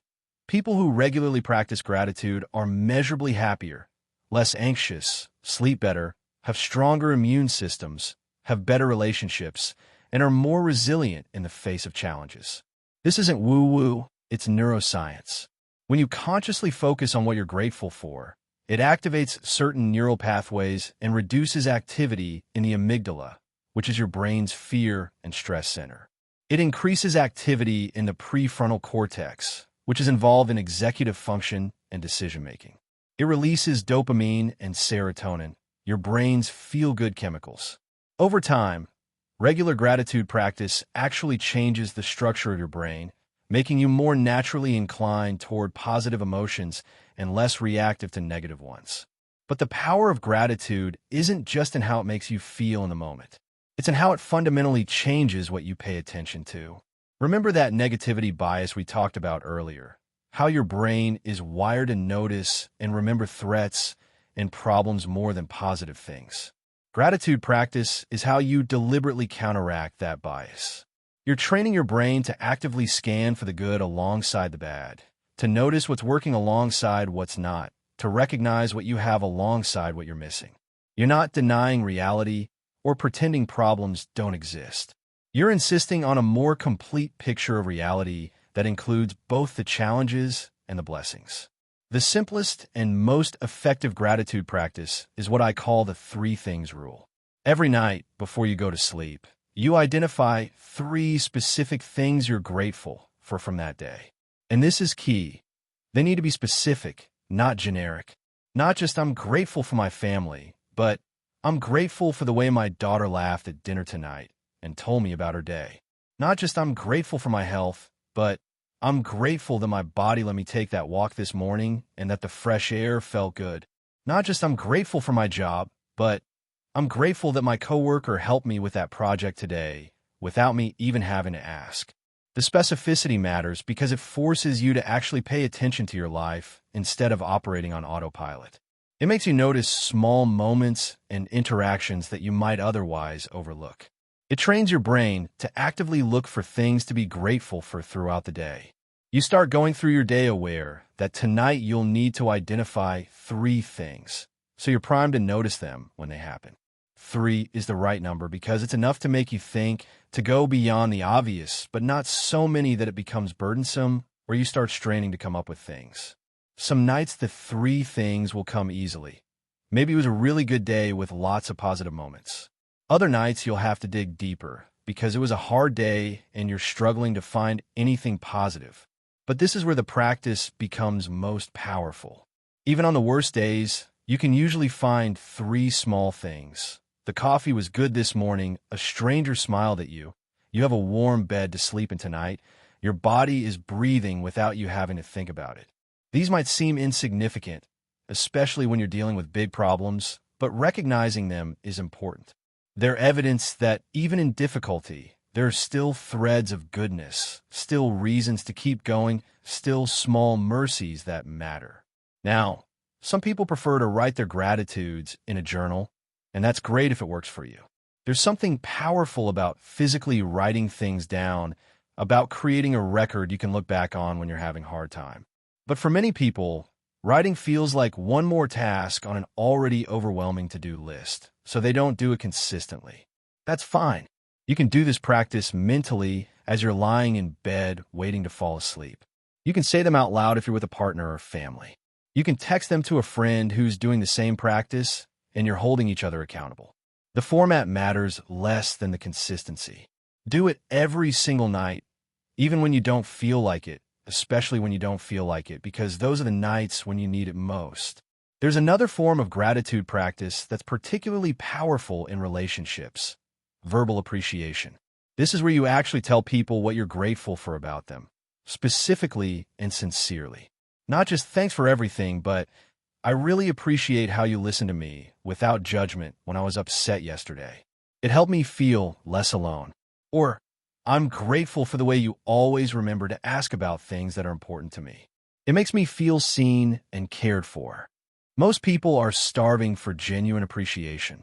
We're quick to point out when someone does something wrong, but we take the good stuff for granted, assume they know we appreciate them without us having to say it. But saying it out loud, regularly and specifically, strengthens relationships in profound ways. It makes the other person feel valued. It reminds you what you love about them. It creates positive cycles where appreciation breeds more of what you're appreciating. This works in all relationships: romantic partners, friends, family, co-workers. Make it a practice to tell at least one person each week something specific you appreciate about them. You'll be amazed at how it changes the dynamic. Family dinner gratitude rituals are particularly powerful if you live with others. Before or during the meal, everyone shares one thing they're grateful for from their day. For families with kids, this teaches children from a young age to notice and articulate what's good in their lives, which is an incredible gift that will serve them forever. For adults living together, it creates a moment of connection and positive focus in a day that might otherwise be consumed by logistics and stress. It only takes a few minutes, but it shifts the entire energy of the meal. Here's where we need to talk about the difference between real gratitude and toxic positivity, because this is where people often get it wrong. Toxic positivity says you should be grateful for your problems, that everything happens for a reason, that you shouldn't feel negative emotions because other people have it worse. It invalidates your genuine pain and struggles. Real gratitude acknowledges that life is hard and unfair and painful sometimes, and it finds things to appreciate alongside that reality, not instead of it. You can be grateful for the friends who supported you while also acknowledging that losing your job was devastating. You can be grateful for the lessons you learned from a difficult experience while also recognizing that the experience itself was genuinely awful and you wish it hadn't happened. You can be grateful for what you have while also striving for better and being honest about what's not working. Gratitude isn't about settling or giving up or pretending everything is fine. It's about maintaining awareness of the full picture. One of the most powerful times to practice gratitude is when your mind is spiraling into anxiety or rumination. When you're lying awake at 3 in the morning worrying about everything that could go wrong. When you're caught in a loop of negative thoughts about yourself or your life. When you're feeling completely overwhelmed and hopeless. These are the moments when gratitude can act as a mental reset button. You deliberately interrupt the spiral by shifting your attention to what you're grateful for right now in this moment. Again, it's not about denying the problems or pretending the anxiety isn't real. It's about refusing to let the negative thoughts be the only thing you're focused on. You're essentially saying to your brain, yes, I know you're worried about all these things, and we can address those concerns, but first let's remember what else is true. Maybe you're worried about money, but you can be grateful that you have food in the fridge right now. Maybe you're anxious about your health, but you can be grateful for the parts of your body that are working. Maybe you're stressed about work, but you can be grateful that you have skills and abilities. This isn't minimizing your concerns. It's giving your brain something else to focus on so you're not completely consumed by worst-case scenarios. Research has shown that gratitude practice is particularly helpful for people struggling with depression because depression often involves a kind of tunnel vision where you can only see what's wrong and what's missing. Your brain literally loses the ability to register positive information. Gratitude practice, done consistently over time, helps rebuild those neural pathways that notice the positive. It doesn't cure depression on its own, but it's a powerful tool alongside other treatments. Here's a practice that can be transformative: gratitude for your body. Most of us have a pretty antagonistic relationship with our bodies. We focus on what's wrong, what hurts, what doesn't look the way we want, what can't do the things we want it to do. We compare our bodies to other people's or to our younger selves, and we find them lacking. We treat our bodies like enemies or objects that need to be controlled or fixed. But what if you practiced gratitude for what your body does for you? Your heart has been beating every moment since before you were born, pumping blood without you having to think about it. Your lungs breathe for you. Your digestive system turns food into energy. Your immune system fights off countless potential illnesses you never even know about. Your eyes let you see colors and faces and beauty. Your ears let you hear music and voices and the world around you. Your hands let you create and touch and hold. Your legs carry you through your life. Even if your body is dealing with illness or disability or chronic pain, there's still things it's doing for you. And when you start noticing and appreciating these things, when you shift from criticism to gratitude, it changes your entire relationship with yourself. Monthly self-reflection is another powerful gratitude practice. Set aside an hour at the end of each month to look back and identify what went well, what you accomplished, what you enjoyed, what you learned. Write it down, because here's what happens if you don't do this. You immediately forget the good stuff and only remember the challenges. You get to the end of the year and feel like you didn't accomplish anything because you have no record of all the small victories and positive moments along the way. But when you deliberately reflect and record, you create a narrative of progress and growth instead of stagnation and failure. You build evidence that you're moving forward even when it doesn't feel like it in the day-to-day. The beautiful thing about gratitude practice is that it's simple, it's free, it doesn't require any special equipment or expertise, and it works. Not in a magical, fix-everything instantly way, but in a steady, cumulative, life-changing way. You're literally rewiring your brain, one grateful moment at a time, to be more balanced, more positive, more resilient. You're counteracting years of conditioning toward negativity and scarcity and never enough. You're choosing to notice and savor the good while still being honest about the hard. And over time, this practice creates a baseline of contentment and appreciation that makes your mind naturally quieter, less prone to anxiety and rumination, more at peace with what is. Your mind was never meant to be a battleground where you fight with reality and with yourself. It was meant to be a garden where you tend to what matters, where you notice beauty, where you feel grateful for the miracle of being alive, even with all its challenges. And that garden, my friend, grows best in the soil of gratitude. Chapter 9. Protecting your energy in a loud world. We need to talk about energy, not in some abstract spiritual sense, but in a very practical, real-world sense. You have a finite amount of mental and emotional energy to spend each day, and the modern world is designed to drain it as quickly as possible. Every notification is a little energy withdrawal. Every scroll through social media is a withdrawal. Every comparison to someone else's highlight reel is a withdrawal. Every news alert about the latest disaster or outrage is a withdrawal. Every commitment you said yes to when you really wanted to say no is a withdrawal. Every boundary you let someone cross is a withdrawal.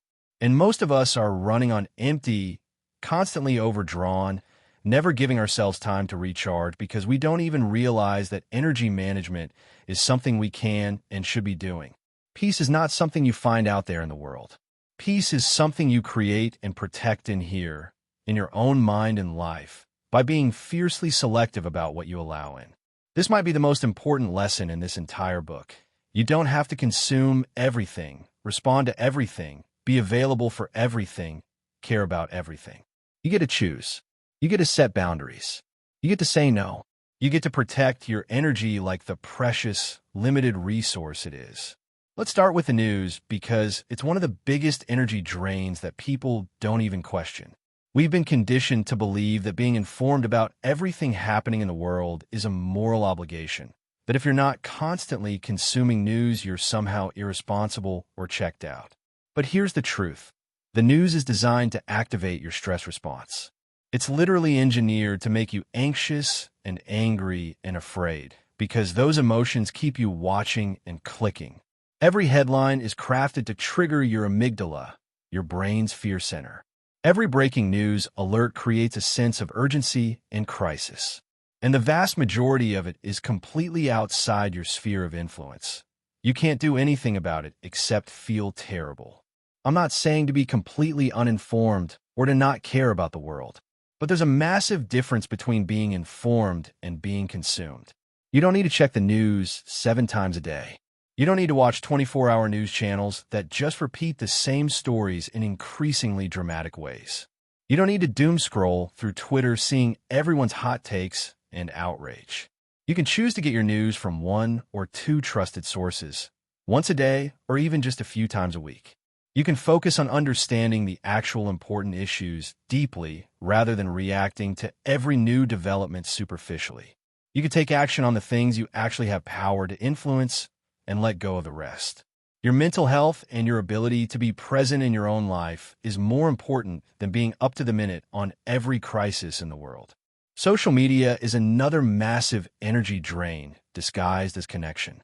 Every time you scroll, you're exposing yourself to comparison, to seeing everyone else's carefully curated highlights and unconsciously measuring your real life against their performance. You're fragmenting your attention into tiny pieces. You're triggering your reward centers with likes and comments and creating an addictive loop that's designed to keep you there as long as possible because that's how these platforms make money. You're inviting hundreds of opinions and pieces of information into your mental space that you didn't ask for and don't need. And the worst part is how insidious it is. It doesn't feel like it's damaging you in the moment. It just feels like you're passing time, staying connected, seeing what's going on. But then you look up and an hour has passed and you feel vaguely worse about yourself and your life, and you can't even remember what you saw. I'm not going to tell you to delete all your social media, though some people find that incredibly liberating. But I'm going to tell you to get very intentional about it. Set specific times when you'll check it instead of grazing all day. Turn off all notifications so you're not being constantly interrupted. Unfollow anyone who consistently makes you feel bad about yourself. You don't owe anyone your attention just because you follow them once. Use it actively instead of passively. If you're going to be on there, post something meaningful or have a real conversation. Don't just scroll through consuming content. And notice how you feel before and after using it. If it consistently makes you feel worse, that's information. That's your energy telling you this isn't serving you. Comparison is the thief of joy, and social media is comparison on steroids. Someone's always doing better than you, looking better than you, achieving more, traveling more, having more fun, being more successful, having a more perfect relationship or family. But here's what you're not seeing: the struggles, the failures, the bad days, the fights, the doubts, the insecurities. You're comparing your behind the scenes to everyone else's highlight reel. And that's not a fair comparison. When you catch yourself in comparison mode, and you will because it's almost automatic at this point, you need to deliberately interrupt it.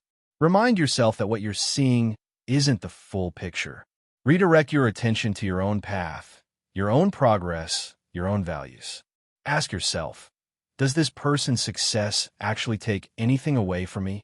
Does their achievement mean I can't achieve things? Does their happiness mean I can't be happy? The answer is no. There's not a finite amount of success or happiness in the world where someone else having it means there's less for you.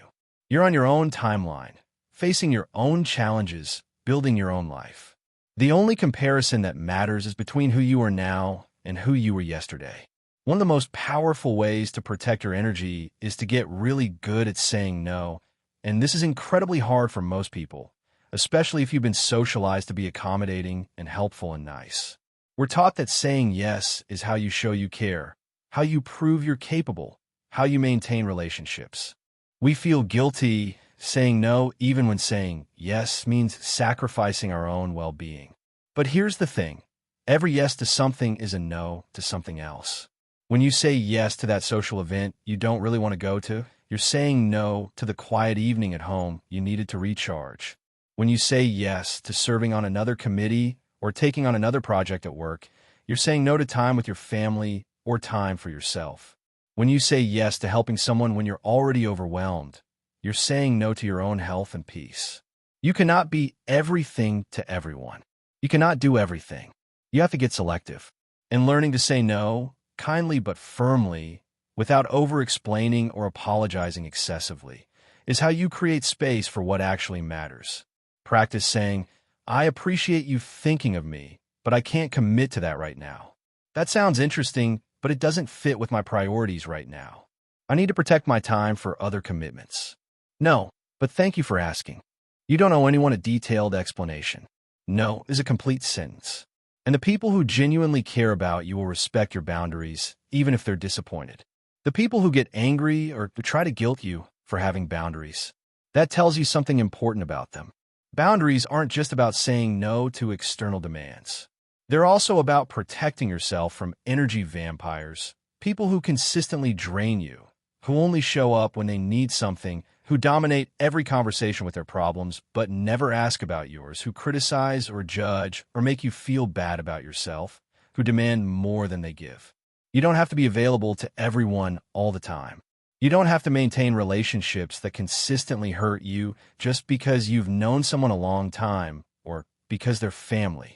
You get to be selective about who you give your time and energy to, and you should prioritize people who nourish you, who reciprocate, who make you feel good about yourself, who respect your boundaries.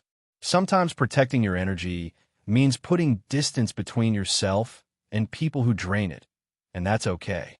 It's not cruel, it's self-preservation. Creating tech boundaries is crucial in protecting your energy because your devices are specifically designed to capture and keep your attention. You need to decide when and how you'll engage with technology instead of letting it dictate your life.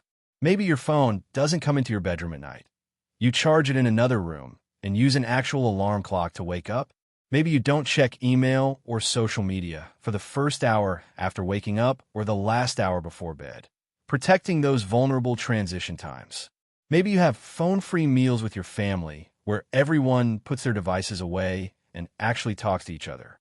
Maybe you take a full day off from screens once a week, a digital Sabbath where you read physical books and take walks and have face-to-face conversations and remember what it's like to not be constantly connected. Maybe you delete apps that consistently make you feel worse. Maybe you turn your phone to grayscale to make it less addictive. Maybe you use website blockers to keep yourself from mindlessly checking the same sites over and over. These might seem like small changes, but they have profound cumulative effects. You're taking back control of your attention. You're refusing to let technology dictate how you spend your precious time. You're creating space for presence and connection and quiet. Another often overlooked aspect of protecting your energy is being selective about what you consume intellectually and creatively. Not everything is worth your time and attention. Not every book needs to be read. Not every movie needs to be watched. Not every podcast needs to be listened to.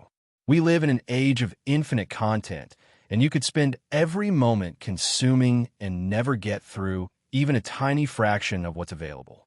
So you have to curate. You have to choose quality over quantity. You have to ask yourself, does this nourish me or just distract me? Does this align with my values and interests, or am I just consuming it because everyone else is?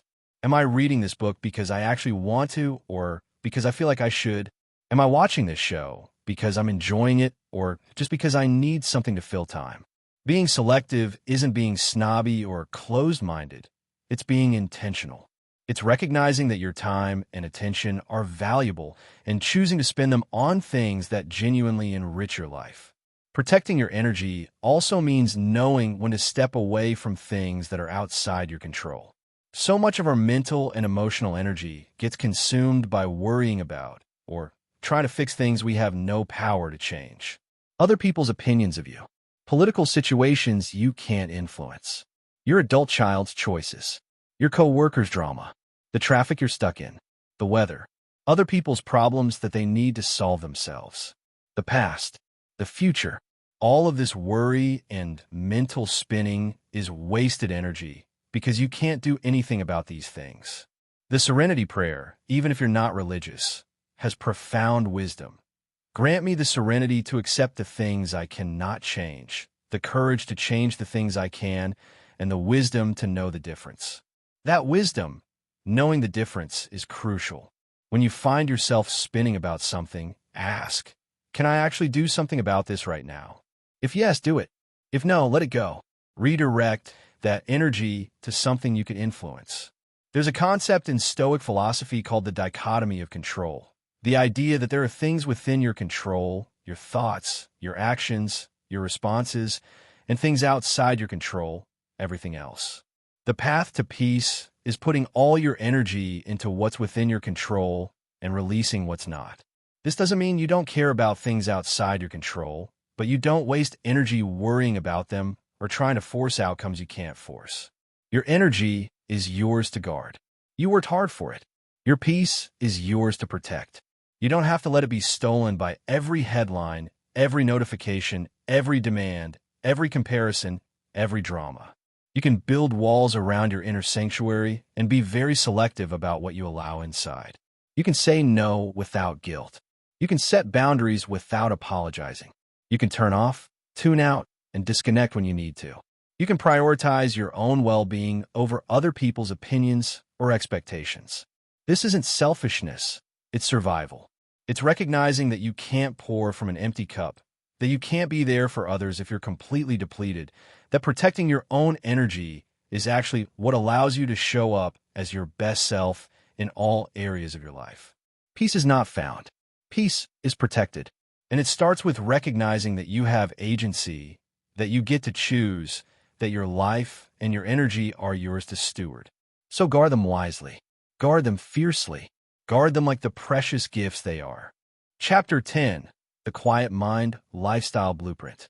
We've covered a lot of ground together, explored many practices and principles and ways of being. But I know what you might be thinking. This all sounds great, but how do I actually implement it? How do I take these ideas and turn them into a sustainable way of living? Because knowing what to do and actually doing it consistently are two very different things. So let me give you a practical blueprint, a framework for building a quiet mind lifestyle that's realistic and sustainable and fits into actual human life with all its demands and complications. This isn't about perfection.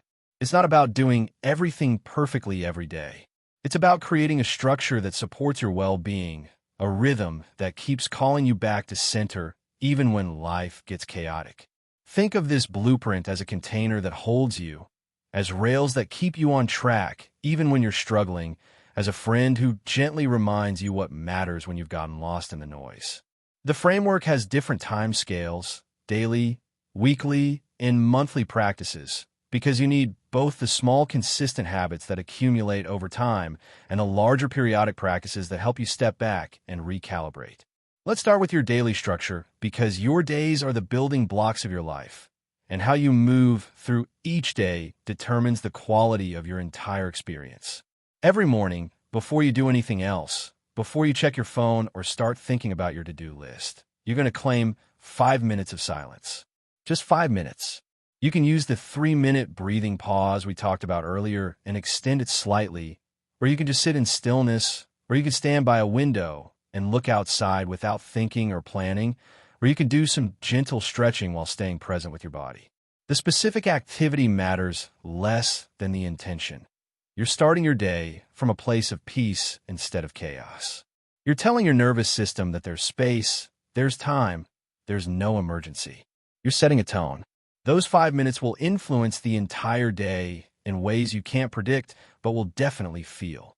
After your morning silence, before you engage with the world, take 1 minute to set an intention for the day. Not a to-do list, not everything you need to accomplish, but an intention for how you want to be. Maybe it's, I want to be patient today, or I want to be present with the people I interact with, or I want to notice beauty, or I want to be kind to myself, or I want to be brave. Something simple that gives you a North Star for the day, something you can come back to when you get lost in reactivity or stress. Throughout your day, you're going to practice what I call midday awareness checks. Set an alarm for midday, maybe on your lunch break, and take 2 minutes to check in with yourself. How are you feeling? What's your energy level? What's your stress level? What do you need right now? Maybe you need to move your body, take a walk around the block. Maybe you need to eat something nourishing. Maybe you need to take a few deep breaths. Maybe you need to step away from your work for a real break instead of eating at your desk while scrolling through your phone. This midday check-in prevents you from running on empty all day until you collapse in the evening. It gives you a chance to course correct, to notice what you need, and actually give it to yourself before you're completely depleted. In the evening, you have two practices that bookend your day. First, before or during dinner, practice gratitude. Either the three things you're grateful for from today, or if you're eating with family or a partner, everyone shares something they appreciated about their day. This creates a moment of positive focus, of noticing what went well instead of just what went wrong. Second, before bed, you're going to do an evening wind-down routine that signals to your body and mind that it's time to transition into rest. This might include turning off screens at least 30 minutes before bed, dimming lights, doing some gentle stretches or yoga, reading something calming, maybe taking a bath or shower, anything that helps you shift out of the day's intensity into a calmer state. And then, lying in bed, you return to your breath for just a few minutes, letting the day go, releasing what happened, coming back to this moment, this breath, this body, this bed. You're not reviewing everything you did or planning tomorrow. You're letting yourself arrive in now. These daily practices, morning silence, intention setting, midday awareness check, evening gratitude, and wind-down routine, create a rhythm that supports you. It's maybe 20 to 30 minutes total across the whole day, which is less than most people spend scrolling through social media without even enjoying it. And these minutes aren't chores or obligations. They're gifts you're giving yourself, investments in your own well-being that pay massive returns. Now let's talk about your weekly structure, because you need slightly larger practices that give you perspective and restoration. Once a week, ideally the same day each week, so it becomes a habit, you're going to do a digital detox day, or at least a digital detox period. This might be a full 24 hours where you're completely offline, no phone, no computer, no TV, just you in real life. Or if that feels impossible, it might be a half day, or even just a few hours where you're completely disconnected. During this time, you do things that nourish you without screens. You read physical books, you spend time outside, you have face-to-face conversations, you make something with your hands, you move your body, you rest, you get bored and discover what emerges from boredom. You remember what it's like to just be without constant input and stimulation. This weekly digital detox is crucial because it breaks the addictive cycle of constant connectivity. It reminds you that you can survive and even thrive without being online. It gives your nervous system a break from the constant low-level activation that comes from being plugged in. And it often leads to insights and creativity and peace that you can't access when you're always consuming content. Also weekly, you're going to protect time for flow. Look at your week and identify at least 2 or 3 periods where you can engage in activities that have flow potential for you. Writing, creating, playing music, physical activities, deep work on a project you care about, whatever it is for you. Block these times in your calendar and treat them as non-negotiable. This is not optional, this is essential. These are the hours when you're fully alive, fully present, fully engaged. These are the hours that make life feel worth living. Don't sacrifice them to busyness or obligation unless it's a genuine emergency. Weekly planning is another crucial practice, and I don't mean just making a to-do list. I mean sitting down, maybe on Sunday evening or Monday morning, and looking at the week ahead with intention. What's coming?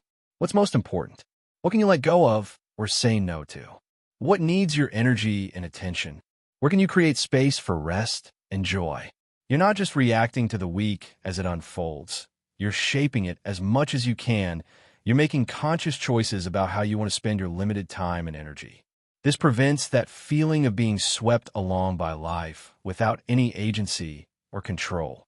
Monthly practices give you even more perspective and help you track your progress over longer arcs. Once a month, you're going to do a self-reflection session, maybe an hour where you look back at the past month and ask yourself some important questions. What went well? What are you proud of? What was hard? What did you learn? How did you grow? What do you want to carry forward, and what do you want to leave behind? What needs to change in the coming month?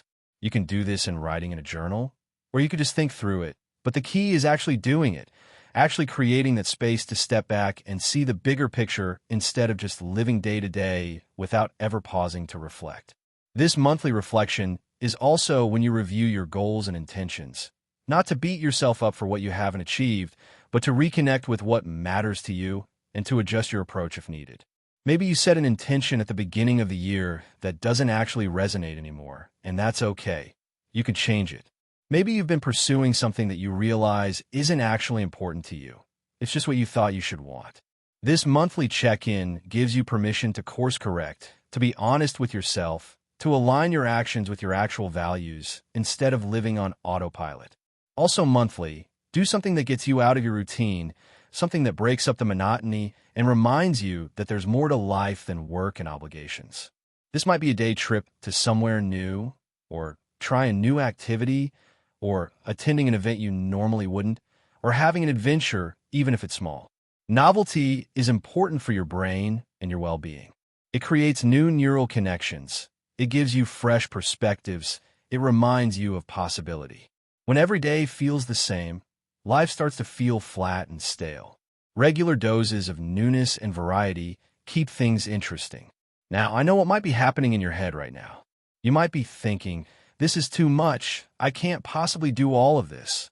I barely have time for everything I already need to do. And I hear you.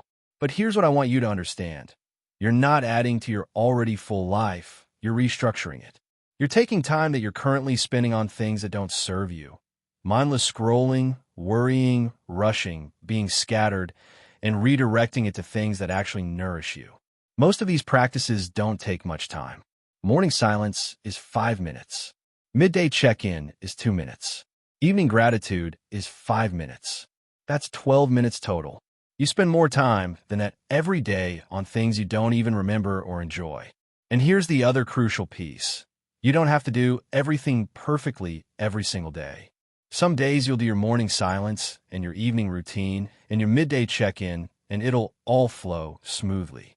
Other days you'll wake up late and rush out the door and completely forget until evening, and that's okay.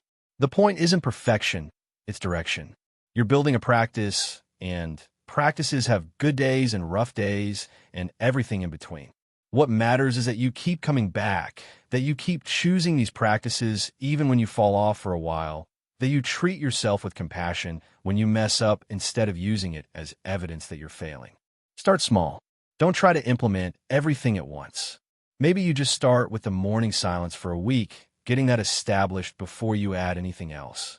Then you add the evening gratitude, then the midday check-in. Slowly, over weeks and months, you build this container of practices that support you. And over time, they stop feeling like things you have to do and start feeling like things you get to do, like anchors that keep you grounded, like friends that never abandon you no matter what. The lifestyle blueprint I'm giving you isn't rigid. You adapt it to your life, your schedule, your needs. If you work night shifts, your morning and evening practices will be at different times, and that's fine. If you have young kids, your practices might be shorter or look different, and that's fine. If you have chronic illness or disabilities that affect your energy, you adjust accordingly. The specific form matters less than the underlying principles. Creating daily moments of stillness, setting intentions, checking in with yourself, practicing gratitude, protecting time for what matters, stepping back periodically to reflect and recalibrate. These principles can be applied in infinite ways. One of the most important aspects of this lifestyle is consistency over intensity. It's better to do 5 minutes of morning silence every single day for a year than to do an hour-long meditation retreat once and never practice again. It's better to have a simple evening gratitude practice that you actually do than an elaborate journaling routine that sounds great, but you never maintain. Small, consistent practices compound over time into profound transformation. You're building new neural pathways, new habits, new ways of being. And that happens through repetition, through showing up again and again, not through occasional dramatic gestures. As you build this lifestyle, you'll notice changes.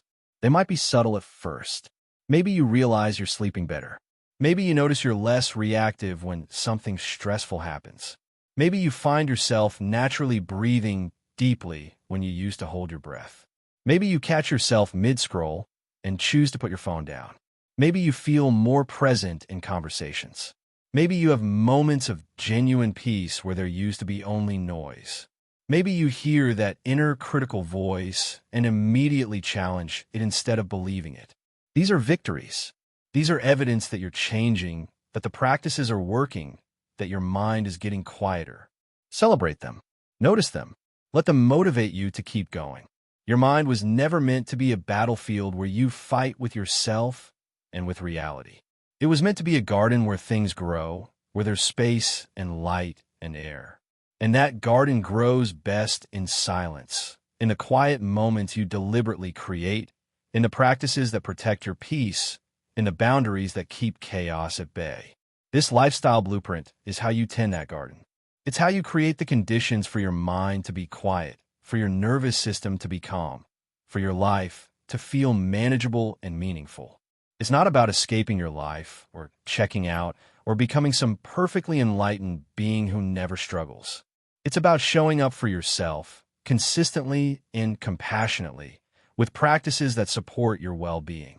It's about building a life where you can breathe, where there's room for joy and connection and presence, where your mind has space to be still.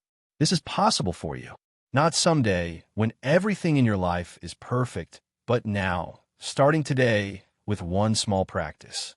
You deserve this. You deserve peace. You deserve a quiet mind. And you have everything you need to create it. So take a deep breath right now, wherever you are, and know that you're already beginning. This moment, this breath, this choice to seek a quieter mind, this is where everything changes. Your mind was never meant to be a battlefield. It was meant to be a garden. And gardens grow best in silence.